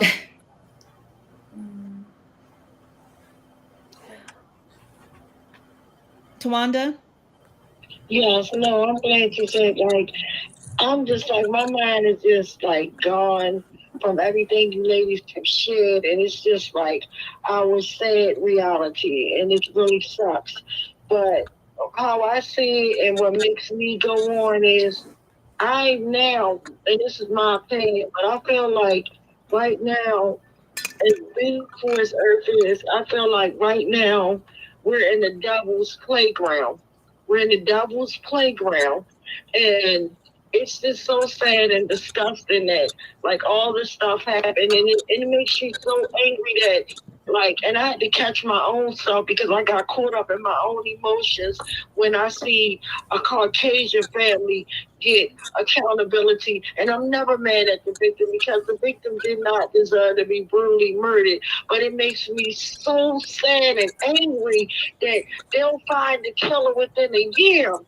You know, they'll shut down laws, they'll do everything to protect them. We all bleed red, and they hate us like we are the most hated. Like, and it's been going on, but this ain't the start, and it seems like it's not going to end. And that's why I say well, it was playground, but I refuse to play. And what leads me out of the devil's playground or keeps me focused is the love that we have for our loved ones. They can never take that. They can, I don't care what they do, how much they try to set the stage, they can never take the love away. And they fear us. And fear was shown tonight when they shut my whole page down. They see the thing is they have all the weapons. But let's be crystal clear. We have the voices. And they can never shut us down. They can't buy us out. You know, like I literally turned down $1 million. As broken as I am, as much as I struggle with my change is very strange. I post food just so I won't cry because my change is strange. But the reality of it is I refuse to play in the devil's playground. And I look at when Freddie Gray was murdered. You know, and I looked at like right before he was murdered, you know, the focus was like making like demonizing the women. We have always been demonized to the point they're killing us, murdering us. You never really hear because they was killing grandmothers, daughters, everything. Never was heard. You never was really hearing about it. A lot of our babies were being missing, sold in sex traffic, all type of things, right? But then it was like when Freddie Gray was murdered, and everybody came together, no matter what you, whatever background. I'm talking about in Baltimore, like it didn't. Opportunists that came out from the outside that just wanted to be in front of the cameras. The camera when your loved one is murdered. They can take the camera and shove it, but that's a whole nother story. But you had everybody in the limelight and powerful. So what they was, so at that moment, I just remember, and all I kept seeing, and I told everybody, and when I seen the babies, like the teenagers have had enough. They were like, you know, they were seeing their grandmothers getting murdered, uncles, aunties, daddy, and everybody. And they stood up and they were the ones throwing rocks at the police, like condoning violence. I'm not saying what they did was right. We're not having it. They shut it down. So in my mind, I'm like, oh my God, now the focus is going to become our babies. Now, after they finish slaughtering our mothers and fathers, after the babies, and that's what they've been doing. And I hate the way the media, like, just so much. They never show nothing positive, like how beautiful your daughter was, a positive, beautiful queen. I wouldn't have never beautiful she was until you introduced us to her, to us. to us. And even in the same case, you know how beautiful your daughter was. But my whole point is, it's just disgusting. But now the teenagers are like the one that they like. First it went from, oh, the squeegee kids in Baltimore. Let's shut the squeegee kids down. They're evil. They're this, they're that. And then now they want all the kids for playground. Because now everybody's in a panic. Oh, everybody's getting killed. So now you got teenage babies travel across America, never got to even leave to go to DC.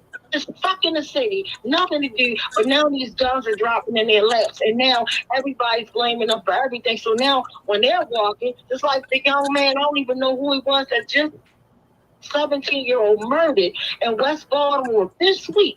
Probably was in the devil's playground, scared. Now I got a weapon on me because I don't want nobody to kill me or whatever. And as you're walking down the street, and you see police that are stereotype you, and they always use this thing. He or she looked like they was trying to weapon. That's what they do. They use the thing to stop my brother.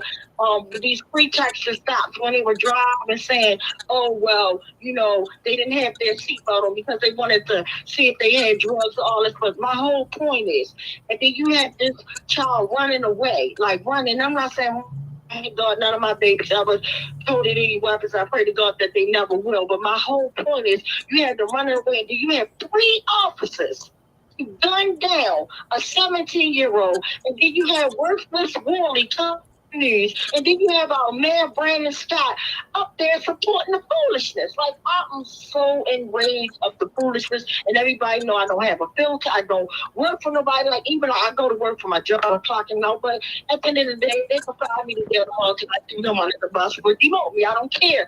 At the end of the day, I am who I am, and I feel like this is who God made me to be. We didn't ask for this thing. At the end of the day, nobody will live forever. And I believe that we were the chosen ones. We didn't ask for this stuff, but we were chosen because at the end of the day, we're going to deliver the truth. We're going to do this stuff. I remember not being able to speak when they killed my brother. For a whole month, I couldn't say nothing, no words. I had to have my uncle speak and my cousin speak, and I'm like, hold up. No one knew my brother better than me and had the relationship that I had with him at the current time. So I felt compelled, and I've been out there ever since. I was the one that didn't even want to talk in front of a crowd, none of that. But my whole point, I feel like you, Krystal, Gina, and it's horrible. Like, I feel like, choose somebody else. We don't want this. Like, if I could look back and say, choose somebody else, and that's not saying we're better than nobody, but who wants to lose their loved one? And I really feel for y'all because y'all lost your babies. Like, the idea to me is for our babies to bury us, not for us to bury our babies. So I don't even touch that because I can't. But my whole point is, I think because of love and who we are, I just want to turn this system down so bad. And they just say, and I'm not talking in a violent way, but I really feel like it needs to be wiped out because it was designed to do exactly what it was doing. Since the 1900s, they had the Casual Killing Act that said, oh, if he or she resists, and they're talking about slaves. This is modern day slavery to me. Yeah, we go work and we could be done. We work so much at a job. By the time I walk in the door, I'm too tired sometimes to even cook. That's why I'm ordering food. You know, I'm too tired. And on days when I do cook, I still can't do what I do like on a weekend when I'm off, like be the whole loving, fun mommy that I want to be because I'm so tired. You gotta force yourself to get back up to go and work again, which it is a blessing. At the same time, we got people that want to go. But my whole point is, I don't know what we're going through, but I do know that I just believe in love, man, and that's why I can't turn hateful like the people that hate. I can't. As much as I want to say, and I don't even like using the word hate, but at the same time, I can't turn it to them. I have to remain my brother's keeper. I have to be, you know, a Lynn's keeper. I have to be India's keeper. Like, we just have to keep it moving. We don't know why this stuff is happening, and it's horrible. But I do believe that if our forefathers like overcame into the truth that it was one point that we couldn't even ride on the same buses. We couldn't drink from the same waterfall. We were lit. We were walking past seeing people hanging from trees, even though they doing the modern day thing. But they had to like have bloodshed. It's sad and disgusting person as that may be, but they stood up for what was right. And if I have to go out with my fist in the air for what is right, I'm willing to go out for my people. Like, because at the end of the day, nobody deserves to be brutally murdered. And I want to check in because I see so many comments real quick. I want to check in real quick to see if Cecilia can read some of the comments and questions that was presented to you, beautiful queens. Mic check. Mic check. Mic check. Yeah, continuing with the comments, Dan said, Shorty, I think, would also do mic check when public officials would hijack the mic at public town halls, and he would demand that the residents should have the right to speak. Adina said, sending love and light to you both. Angels walking amongst us, even while living. Hillary said, Tawanda, how beautiful it is that you, an amazing mother yourself, brought these two amazing mothers together. Dan said, thank you both so much for sharing the beautiful spirits of your children. It sounds like they both made this world a better place. Dina said, the police just killed someone in West Baltimore. Oh, God. They follow a script nationwide. That's why all of the stories sound the same. And Dina said, yes, Gina. Dan said, not surprisingly, Worley continues to shamelessly support any officer that commits brutality, perpetuating the brazen practices against the Black residents of Baltimore. He needs to go. Hillary said, thank you, Gina and Krystal, for imparting your thoughts, stories, and wisdom on us all. Your statement, Krystal, quote, only scared people carried guns, quote, profound. Adina said, all of this is suspect. How are poor kids in poor communities winding up with the guns in the first place? This is rhetorical. We know where the guns flood in from. Mic check. Mic check. Mic check. Mic check. Yes, definitely awesome responses and everything. And I'm so glad that I introduced you queens and you guys just gave me so much power and light. It's just so sad that and I wish I could just snatch your pain away, but there's nothing that I could take your pain away. But I just want to let y'all know you guys are so beautiful and your beautiful faces match your beautiful soul. Beautiful faces at your beautiful soul, because to actually just come on and just tell people and try to advocate the best way you know how is amazing to me, because it's easier said than done. And I'll just give you like before my brother was murdered, like when I used to see people protest for different things around the world, I always thought that was cool and great, but until you're forced into a position to actually stand up for something right, you don't know how that feels. And then me even like being, and that's why they say be careful of things that you say and not thinking that you're better than nobody. But I remember like when I was hearing that people would like work because their cat or dog or pet died. And I'm like, oh my goodness. And I thought, but now that I am a pet owner and I'm scared, like I was scared of everything, but my baby Titi wanted a cat. Whatever she wanted, I tried to get. And now I'm in love with Lena. Like I love her cat. I couldn't imagine like living without Lena. And this is crazy. Like you don't realize the stuff that you might say or think out of ignorance without even knowing it. And I feel like that's what's happening in the world with like the people being racist, like the people that hate us just took 1 second to get to know us, they would love us. Like it's crazy to me. Like it's crazy why people hate people for no reason. It makes no sense. So I'm just gonna leave it right there. So and let you ladies say whatever y'all want to say. Until we gotta go to the sad list. Mic check. Mic check. Mic check. Mic check. So Tawana, I just want to jump in and just expound a little more on your point where you say that we were chosen for this, and that's a hard one too, right? Because now we would never appoint ourselves here. Absolutely not. We I would never never. say this Nope. is what I want to happen. No. Never. I'm telling you right now, I was just like every other person that saw this kind of stuff on TV and say my heart goes out to that mother. I don't know what I would do. I don't know what I would do if my heart breaks for this person, and then it turns out this is exactly what I would do. So I'm going to go back to the 30 people shot and go back to looking at this at a wider lens. And then I realized I am the only person that is speaking out about Brooklyn Day and the injustices that Wow. happened. So the 29 other victims, they're part of the community. And unfortunately, it's a part of the conditioning that has been happening. And Tawana hit on it. This is the stuff that is happening in our communities. And so to have this be so so conditioned to being part of the lifestyle, all those people there, no one is talking about or Wow. like letting people know, giving insight, intel. Everybody's got their phone now. Everybody's videoing, TikToking. Everybody's got Yes. all of this stuff Yes. out here, but not one single person. And I tell you this is blew my mind because we had 30 people shot, 2 30. bodies, Yes. 2 bodies, and they offered a reward for information for 8,000 people.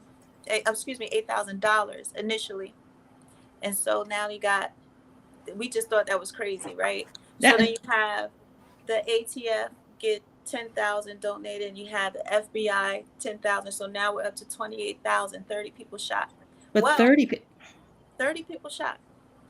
2 people passed.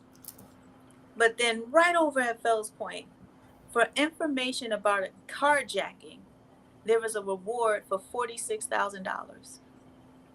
For information about carjacking, this is how they do us. So I Yep. was able to get It's exactly how they do us. a donor that we kept anonymous because we want to keep everyone safe, to donate $60,000 to the reward for information to find out anything. So now you have a reward up to $88,000 for information. And do you think anybody has come forward with information about who shot anybody? No. Conditioning, right? So not only do I think when Aaliyah went there, it wasn't just Aaliyah and who she was, but who she's attached to. Because I'm not used to this. Okay. I'm not used to, I'm not desensitized to my daughter being shot and killed. You know, and I hate to say this, but I have to bring it up. Your son or daughter should not be paralyzed at 14.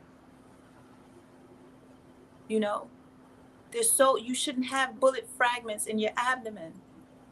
At But no all. one else Nope. is speaking out about what happened at Brooklyn Day. And so now I'm going back to what Tawana said, and I'm listening to you, Miss Gina, and I'm telling you, I listen, but there's so much bigger. Because when are we going to start to realize that we are playing a game that... Uh-oh. What happened to guys. her? And Okay. that we are a contributing factor to what goes on in our neighborhoods, right? So we glorify. Can you all hear me? I'm sorry. Yes. Can you Yes. all hear me? So we're glorifying Yes. the very things that are killing us. We're glorifying the drugs, the fast life, the music, all of the Speak things it. that Speak are it. killing us. Those are the things that we gravitate to. And you know that they love our culture, but they will never trade places with us. Ever. So if we know we're that Ever. influential, why are we doing more with it? Why are we more enterprising? Because there's no way with a city like Baltimore that there are 20,000 vacant homes, but no new businesses being built up by you or I in the city, right?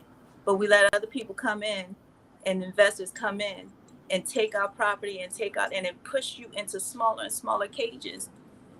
So what happens when you get into these smaller and smaller environments? What do? Your resources are depleted. So now you go out and you behave like animals because you're searching. You're searching for Powder your keg. livelihood. So I've started a nonprofit called Redirecting Our Culture because there's no mistake about what it is that we intend to do. Is we have got to restore principles of respect, pride, and dignity back into each individual in our communities. So that when you respect yourself and you have pride within your community, that means when you see trash outside, and that's another thing, if the government was going to come up and clean up your community, they would have done so by now. And yet you walk outside and there's glass and there's IV drug needles and there's this and that, and yet we don't even grab a broom and sweep out in front of our place. You know, there's a lot of things.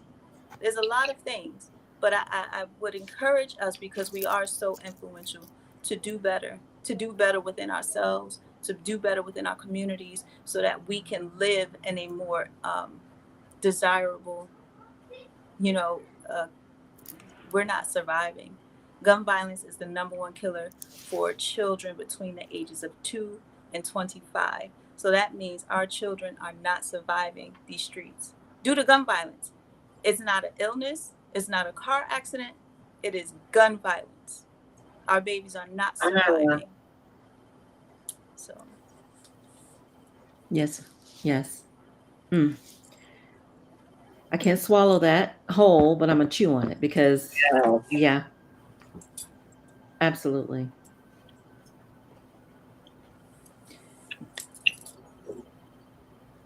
You know, I just have to go off camera for a moment, but I'm going to say something to what you just said, sister, to echo you, that anytime in a government, So the Republicans. You want to find out more, Gina, are you still there? If you want to find out more about the organization, you can go to redirectingourculture.org. That's the website. We are looking for people to just join the movement.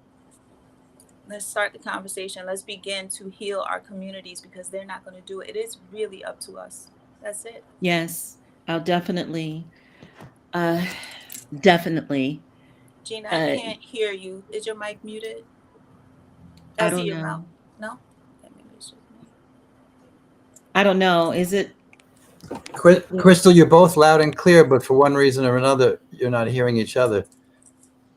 I hear Krystal. Oh, I'm sorry, but Crystal's not hearing you. But yeah, both are coming through loud and clear. Okay. There's so much more that I can say to echo Krystal, but I just want to sit with this, because the challenge is that the cries have been heard. They know about gun violence. They know. Last month, the Republicans voted down bump stocks. Was that what it's called? There's opportunities to have legislation written and codified to minimize, or at least, I don't know, there's just so much. The background checks, it's the same old stuff over and over again, ad nauseum. I'm tired of hearing the same stuff over and over and over again. And there's no tangible actions put in place to make our communities more safer, to stop police from killing innocent citizens, to make sure that children, even in school, they can't go to school without the risk of gun violence. So it's I don't know.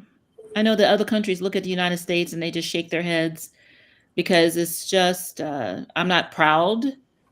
I'm not even proud to. It's just so much. I'm just listening, thinking about what you just said, Krystal. So yes, we encourage everyone. Do you have a website or any information you can give about? Yeah, so the website is redirectingourculture.org. I think you gave that. And I also have shirts and merch. So I it's not so much about the clothing, but clothing that makes a statement, right? Because oftentimes, like I said, we can promote everybody else's brand, but they're not doing anything for you. So we talk about, I am redirecting our culture. And a lot of this comes from Aaliyah, because when she was shot, the first thing I said was, oh my God, like, we have got to redirect where we're going. I think about, this is the type of child who would write down her affirmations, who would say things like, I am respectful to people and I allow them to communicate themselves with understanding. Because here's the thing, we can disagree, but that doesn't make you wrong and it doesn't make me right. It just makes us different. And there was so much that this girl would say, and I'm still very protective of her, but redirect was a word that just would not leave my head. And I tell you why, India, because I said India, but Gina, when Aaliyah was shot, had no idea none. How I was supposed to live without her. What am I can supposed to relate. do? Oh, I can relate. Yes. There's a whole different life. What am I supposed to do? When this happened, it was so fast. It was instant. What am I supposed to do? And the word kept coming to me is that you've got to redirect. You've got to pivot. You've got to change with the change. There's nothing that will change the storm, right? There's nothing that will change the outcome of what happened, but what are you going to do? You know? So redirect, it would not leave me. Oh, And I so receive that. I started looking at everything around me. You know, I'm not immune to this. And I'll share this story with you. When I think about Aaliyah passing away, I say that should have been me. Because, see, my mother was what we would call a crackhead. I am the oldest of 5 children. I raised my brothers and sisters. We were in the hood. My children, and I had to go through all of that to raise my kids the way I did, right? So I say don't curse your storm, because I had to go through that in order to bring forth Aaliyah, to have this gift, right? So when I tell you, you got to show me what this is for. God knew who he was playing with. Yeah. You know? And this is why I say, like, I call her our sacrificial lamb, because something needed to be done in order to bring, and this isn't, people are just discovering, but I've always been this way. It's just magnified to a crazy degree because my life has been so shaken, you know. And here's the thing, nothing on this planet will shake me the way that the death of Aaliyah has shaken me. So there's Understood. no, so Oh, I understand. everybody, there's no cap, you know, no one is off limits. And that's how I move. I mean, you took the most precious thing of my life. Like, yes. What? Yes. And I have to be here. Yes. Oh, Those every day. I'm about to mess all of this up. I'm coming for your money because, like I said, this is a big business. Murder and crime is big business. So while we sit here and have these conversations, I say this because you can't explain to me how someone gets sentenced 60 years and a judge suspends 48 of those years. He serves 12. You can't explain to me how someone has a 25-year sentence, the judge suspends 20 of them, they only serve 5, and they get probation, you know, and have these repeated carjackings. And Tawana can attest for this, have these carjackings happen, and then these kids are being caught and released. And the only explanation is you need to justify the money that's being poured into the city. You're not trying to solve these crimes. Not at all. You're not trying to fix anything, you know. Genocide by design, right? Absolutely. By design. We got some work to do. We do. Yes, sis.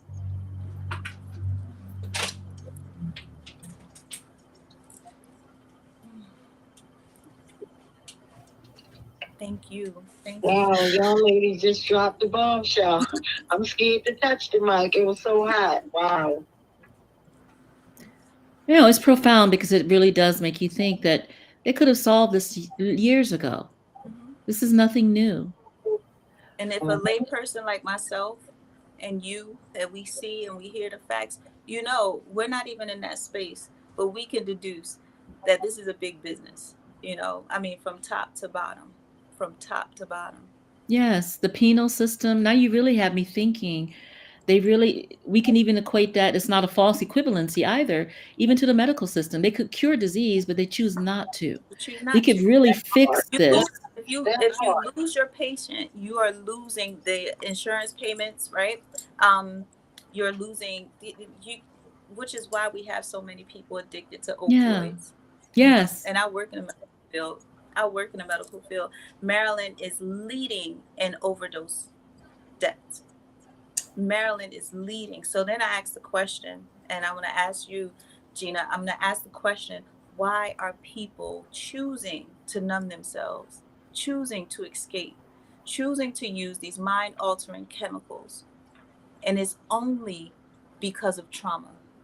Trauma that is a result of crimes that are being committed, right? So now you have this cycle going on. So now we have the crimes, the trauma, the drugs, the crime, and now you have to spend billions of dollars on mental health facilities because it's all a business. And it's all tied into what? Capitalism. Yes, And we can absolutely. even bring all And of that in. It's all tied into make capitalism work. You need poor people. If you don't have a poor population, you don't have capitalism. And so again, I could go on. oh gosh. No, it's a horrific, On and on. perpetuated. It's intentional. And again, I gotta think, I'm gonna be thinking on this because I do that too. I don't sleep well. My circadian cycles are always thrown off. Always. But what you've said, I've heard it, but this is sitting different tonight. It's sitting different because I can get on the phone with Deanie again. It's another mother. Her daughter was murdered, and what you said, they're not even trying to bring resolution to this, to the gun violence. They're not even trying. So what would that even look like? What would that look like at the stroke of a pen when you have over there? I'm trying to think of the country. Was it Sweden, or was it? And it was a female parliament. She said, "Listen, they're not even trying." But No, you yet have here, places in the United States that have 2 deaths a year. The data is there. It's there. It's the culture of those places. But see, when you think about again, man, I can go on, and I think about the schools. okay, we have to do. Yeah, Yeah. but here's the thing. I'll bring this up since it's very relevant and it's pretty recent. You know, with the mayor purchasing 2 hotels to combat homelessness, right? The purchase of 2 hotels to help house the unhoused. Now, What if about the that was dilapidated homes? Okay, go ahead. no, Sorry. you already walked there. So to me, it does not sound like a solution. To me, it sounds like a cycle of getting people in there, receiving more federal funds to go in and out of this hotel rather than rehabbing, demolishing and rehabbing the 20,000 vacant homes that are already existing.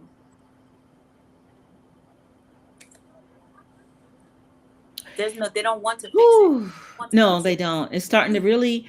I'm seeing this with more and more clarity. Feel it, but for us to even articulate that, the fact that we see the game, we see it, it's so disheartening, and it's so depressing because you would want to think that there's some empathy, that you see someone homeless, you really do care. You see an innocent young girl and you're not going to turn a gun on her and fire at her. You're not going to, people are partying. But unfortunately, this is the world we live in. There's a lot of corruption from top to bottom.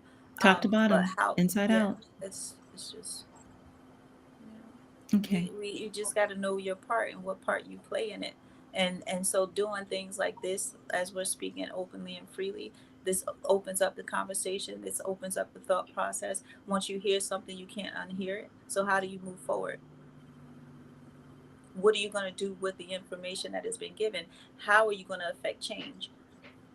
Well, the one thing's for sure, they are desensitized to our tears because we'll see it. There'll be another murder and you'll see the mother crying. The news will come in with their cameras.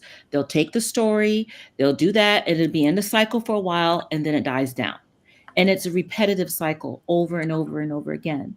That's the problem. You have they're playing a long game. When I read a little bit of 2025 and I just had to, I'm not going to go through the whole 900 pages, but I had someone else to still, I'm thinking this is baked into the very inception of the United States, which was founded on what? Violence. So there was never any constitutional rights to those of us who are of a darker hue.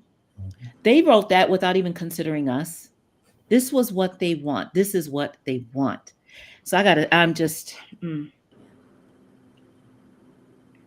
So with that knowledge and knowing what they want, how do you counteract that within your community, within your people? That's why I said you've always got to. My sole purpose right now is character building, integrity building, because people don't even realize their greatness. And that's how torn down the community is. You don't even realize you are, if you are impoverished, you'll have impoverished thoughts. You'll do impoverished things. You'll do impoverished. You don't even realize your greatness. God never made you to be, you're always a leader. You don't need anybody to tell you to lead. You are always a leader, but you don't even know that. And I'll tell you about, there's a story about the lion who thought he was a sheep, right? So I'll share I this story. remember a cartoon about that. I'm trying to think, but there was a. The lion who thought he was a sheep until you met another lion. He did what sheep did. He grazed. He was out in the pasture. Then he found another lion comes along, and he was able to identify with that lion, right? And so suddenly he becomes aware that he's a lion. And it's what messes your head up even further is now he goes out to the pasture, and those sheep, they were all lions the whole time. And they didn't know. Oh, wasn't expecting that twist. So, Miss Tawanda. Yes. You're coming in. We're gonna. I'm gonna want to bounce here soon. Just so you all know. Well, that's a whole nother thing. I want. And you have Sister Krystal on. Connect us offline. So I do want to talk to you more, sis. I do want to hear more about your beautiful baby. I'm going to include us a three-way text. Yes.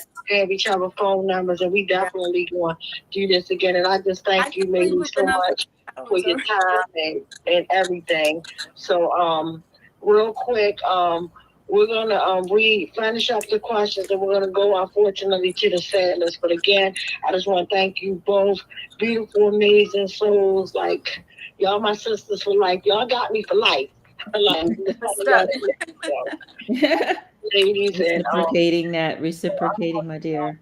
Check in to see if we had any more questions or comments. Mic check. Mic check. Mic check. We just have a couple more from Medina. One that said, "Wow," and scarcity mindset is debilitating. I wanted to add to the points that both Krystal and Gina made. That all these debilitating things that we do have in our communities are a product of capitalism. I very much so agree. And that what we have to do is depend on us, depend on those who are within the community to rise above these problems and address the actual problems that politicians and the police alike put on us. Because just like what was referred to in the 80s, going into drugs, and now with guns being more commonplace than ever, it is planted, it is, intentional on the part of the governments that are in place. Yes. Mic check. Mic check. Yeah, so again, this has been a amazing, painful, just a great dialogue. And again, I just thank the ladies for trusting me, trusting the West Coalition to actually join us and to come and share with us. And again, I'm sorry that my page, got shut down temporarily, but I'm glad that it's still up and going on the Justice the Tyrone West page. And I actually even tried to share it from Gina's page, but it won't even let me share it from my page. It will not. They just playing with me nice, so it's all good. That just let me know we have the power again. Our voices, we are the power. And I also wanted to send love and light to the family of the DPW worker that literally died at work this week. Cleaning up the neighborhoods, getting out trash, and literally because the heat was so hot outside, he literally died knocking on people's doors asking for water.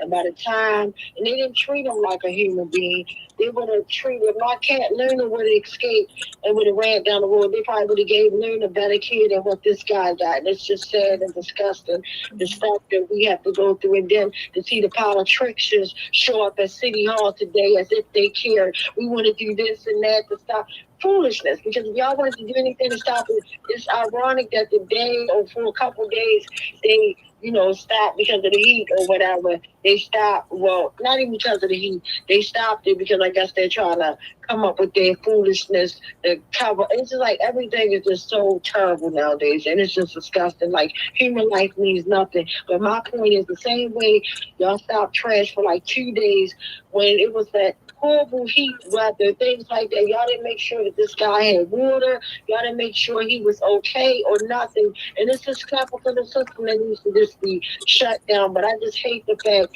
that people respond like they care and they don't give a damn about us. And just like Michael Jackson got it right, they don't give a damn about us. They don't give a damn about us. They come after a tragedy happens and they'll say, oh, well, he was human. Well, that day, you didn't care about him being a human. Like that day when he kept complaining he couldn't feel his fingers. He kept complaining and showing you signs of heat exhaustion. That's just like if you be outside and you get cold and you start, you going through that affective that. And he literally was in all words, I feel like I need water thrown on my body. I can't feel my hands. I'm feeling like I'm burning up. And the first thing the media did was they threw it out there and they said, oh, he had some medical condition. They kill me with that. The medical condition was that he died because you guys had him at heat and you knew what happened. And then they wait and then they come back and then they act like they're so sorry. But my whole thing is, oh my God, it's just way too much. And I'm sorry for scrambling, but again, my heart goes out. I believe her name was Ronald, and I'm sorry if I got it wrong, but I'm just praying for the family because I'm way to go. You go out and you work for your family every day, and then come back home. Your baby deserved to came back home from a block party to be able to walk through that door and say, Mommy, I had a ball. Your baby deserved that came back and said, oh, the visit with Dad was great and fine. My brother should have been able to come back and say, Sis, thank you for lending me your car. And I went and I picked up your niece from work. But we don't get those good outcomes. And it's sad and disgusting, but I'll just leave it right there for time's sake. And normally we take 2 minutes, but we have had hours now to just show love and compassion, this humanity. So I'm just going to go right in and do the mission statement. I'm just going to go from my heart. I'm not going to read it. It is our duty of the West Coalition just to pretty much share love and life and to uphold individuals, human beings. And we say their names, even though we don't know anything about the situation surrounding the fact that they got murdered. Whether it was on a community violence or whether it was through police brutality, we get our list from national and local media outlets. So we don't know anything, but we do believe in mediation. We believe that if you have any type of problem, instead of putting out a gun, a knife, and you heard the points that my beautiful sister, gun violence is not the answer. Violence, period, is not the answer. So if you can alleviate it with mediation, I urge you to do that. Take that chain of command right there, and I guarantee you will love the outcome. Just like my sister said, we can agree to disagree. That doesn't mean anything, but that's the human best thing to do. So again, when you hear these lists for the community violence, and it's sad because in literally 5 days, 16 people was killed by police officers. And then I don't know the community violence list, but I got that news today. So we're going to go on to the community violence list. If we have one tonight, and followed by that, we'll go into the police brutality list. Mic check. Mic check. Mic check. Wanda, I have the community violence list for this week. So we read the victims of community violence because the West Coalition is opposed to all forms of violence and all forms of brutality between people, and so we just read the. I'm sorry, Brother Brian. Can you repeat what you said? I said that we are, the West Coalition is opposed to all sorts of violence and brutality, and we read the list of the names of people here in Baltimore who've died violently both to uphold their friends and their family and their lives, and also to dedicate ourselves to doing the stuff, the work that we do. And this week's list has 3 people on it. And so if you just, echo their names back to me. Carl Anthony, 34. Carl Anthony, 34. Andrel Mayo Jr., 36. Andrel Mayo Jr., 36. And this next name was also a victim of police violence here in Baltimore over the weekend. That's William Gardner, 17. William Gardner, 17. Thank you. And thank you, Brother Brian. And we missed you last week on Mike Check. Thank you. So it falls to me this evening to read the list of people killed by the police in the recent period. Before I read the list, I just want to mention that there was an article in the newspaper yesterday, and it pointed out that in Maryland, in the year of 2023, there were 456 use of force complaints against law enforcement. Those are the official ones. There are many people brutalized who are fearful or don't think that it'll be worthwhile, and they don't pursue it. So this 456 use of force complaints is probably just a little piece of the picture. Much larger number, nevertheless, than the police killing. In terms of those who've been killed, we're talking this evening and upholding the names of those killed from July the 27th through July the 31st, a 5-day period. First person killed by the police in that period was in Newport News, Virginia, 39 years old, Stephen Williams. Stephen Williams. Again on the 27th in Satsuma, Florida, 31 years old, Philip Baldwin. Philip Baldwin. Philip Baldwin. Thank you. On the 28th in Vero Beach, Florida, 42 years old, Jeffrey Miller. Jeffrey Miller. Again on the 28th, this time in Maury, North Carolina, 54 years old, Willie Lovett. Willie Lovett. On the 28th, yet again, in Dyersburg, Tennessee, 36 years old, Courtney Alexander. Courtney Alexander. Once again on the 28th, in Fort Pierce, Florida, 62 years old, David Taylor. Taylor. Yet again on the 28th, this time in Fort Lee, New Jersey, a woman whose name has been withheld by the police. Cell blocks for killer cops. Say her name. Ashe. And again on the 28th, this time in Los Angeles, California, 31 years old, Lavelle Adams. Lavelle Adams. Moving to the 29th in Littleton, Colorado, a man whose name has been withheld by the police. Cell blocks for killer cops. Ashe. Cell blocks for killer cops. Ashe. Thank you. On the 30th in Pueblo, Colorado, a man whose age is not yet known and whose name has been withheld by the police. Cell blocks for killer cops. Ashe. Ashe. Again on the 30th in Des Moines, Iowa, 45 years old, Weston Derby. Weston Derby. On the 30th, yet again in Price, Utah, 31 years old, a man whose name has been thus far withheld by the police. Cell blocks for killer cops. Ashe. Yet again on the 30th in Fort Wayne, Indiana, 31 years old, a man, I'm sorry, we do have his name, Gawan Benson. Gawan Benson. And we have finally 3 deaths from the police on the 31st of this past month. First in Rosemead, California, a man whose name has so far been withheld by the police. Cell blocks for killer cops.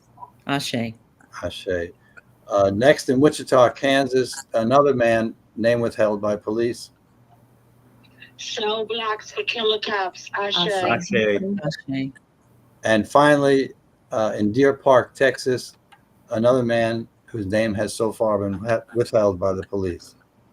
Cell blocks. Cell blocks for killer cops. Ashe.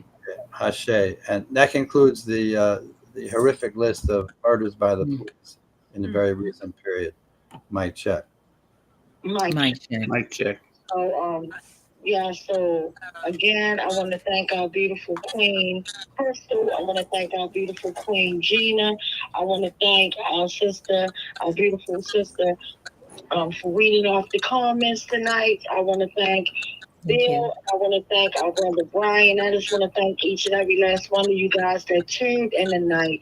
And we really was like on for 2.5 plus hours or so. But I just want to thank you guys. Maybe it hasn't been 2.5, but it's pushing it. But just, again, we could take all day long to tell you the pain that we go through. And we do this and we share because we really care. And we don't want anybody to feel this type of pain that we have to live through daily, each and every day. So again, just keep us in prayer. If you pray, keep us in prayers. But we have to do something about this capitalist system that is just wiping us out. And I'm not condoning violence. You know, it's just sad that we can have some on the hill and we don't get the same results as up the hill. Humans are humans no matter what their color, race, background is. Everybody deserves to live. And deserves to, and that's like to the full. And so again, just to the mothers, my heart just goes out to everybody that's dealing with or, just dealing with any ills or pains or anything. So we brought you in, unfortunately, with a video that we're going to have to take you out with. And these are real victims. Was traumatized by the first killer cop, Ruiz. And remember, we're more than hashtags and body bags. We're more than being 6 feet in the dirt and pictures and buttons on shirt. Our lives matter. And to the ones doing us, and they're going to have lunch and dinner and brunch with me, and we have to toss and turn through the night when the phone stops ringing. Live to love to live, and I love you guys all, and we will see you guys next week. Mic check. Mic check. And Mr. West begging for his life, and Mr. Salam begging for his child to be excluded and comforted from what was taking place. Not for himself, but for his 3-year-old child. Case number 4, Adina Britt and family, September 10th, 2015. My name is Adina Britt, and I wanted to submit a 30-second testimonial that Jorge Omar Bernardez Ruiz is one of the 11 terrorists that came into my house performing a home invasion in September 2015, terrorizing my entire family and even holding my 12-year-old son at gunpoint. He needs to be stopped. Case number 5, unidentified arrestee, assaulted in 2016. I suggest you back the fuck up. No, why would you do that? Why would you do that?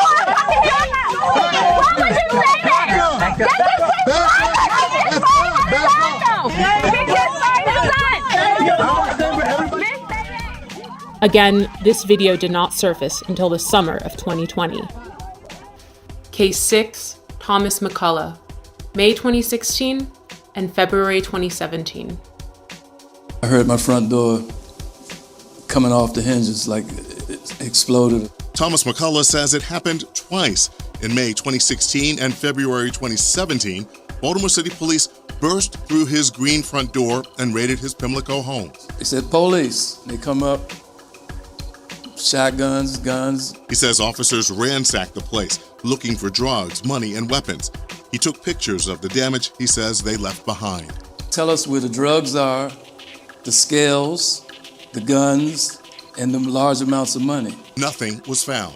Now he's suing police, claiming officers, including a former member of the Gun Trace Task Force, frightened him, his wife, and father-in-law when the officers conducted what his suit calls an illegal search of his home. The owner of the house tells 11 News after the second raid, he had to replace the front door. McCullough and his attorney say they want Baltimore police held accountable. There is a colossal breach of trust. And McCullough tells us following both raids, no one was arrested or charged. This all begs the question, when will Baltimore City State's attorney see the prosecution of Bernardez Ruiz as warranted? They were the stopping officers in these so-called jump-out cars, unmarked and so forth, that stopped both the West vehicle and the Salam vehicle without probable cause.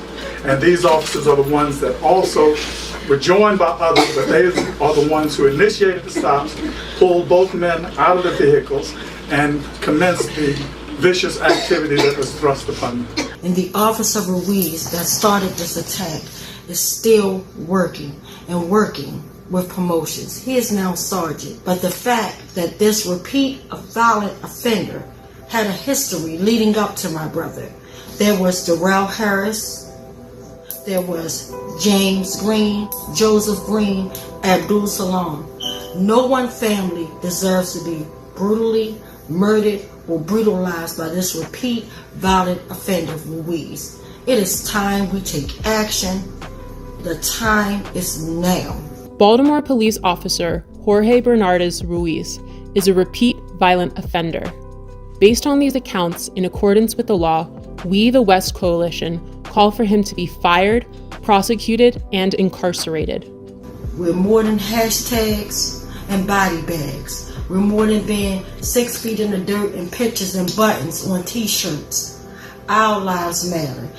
For the safety of our city, the prevention of further harm, and the justice for these families, we see no other option. And again, I'll say, the time is now.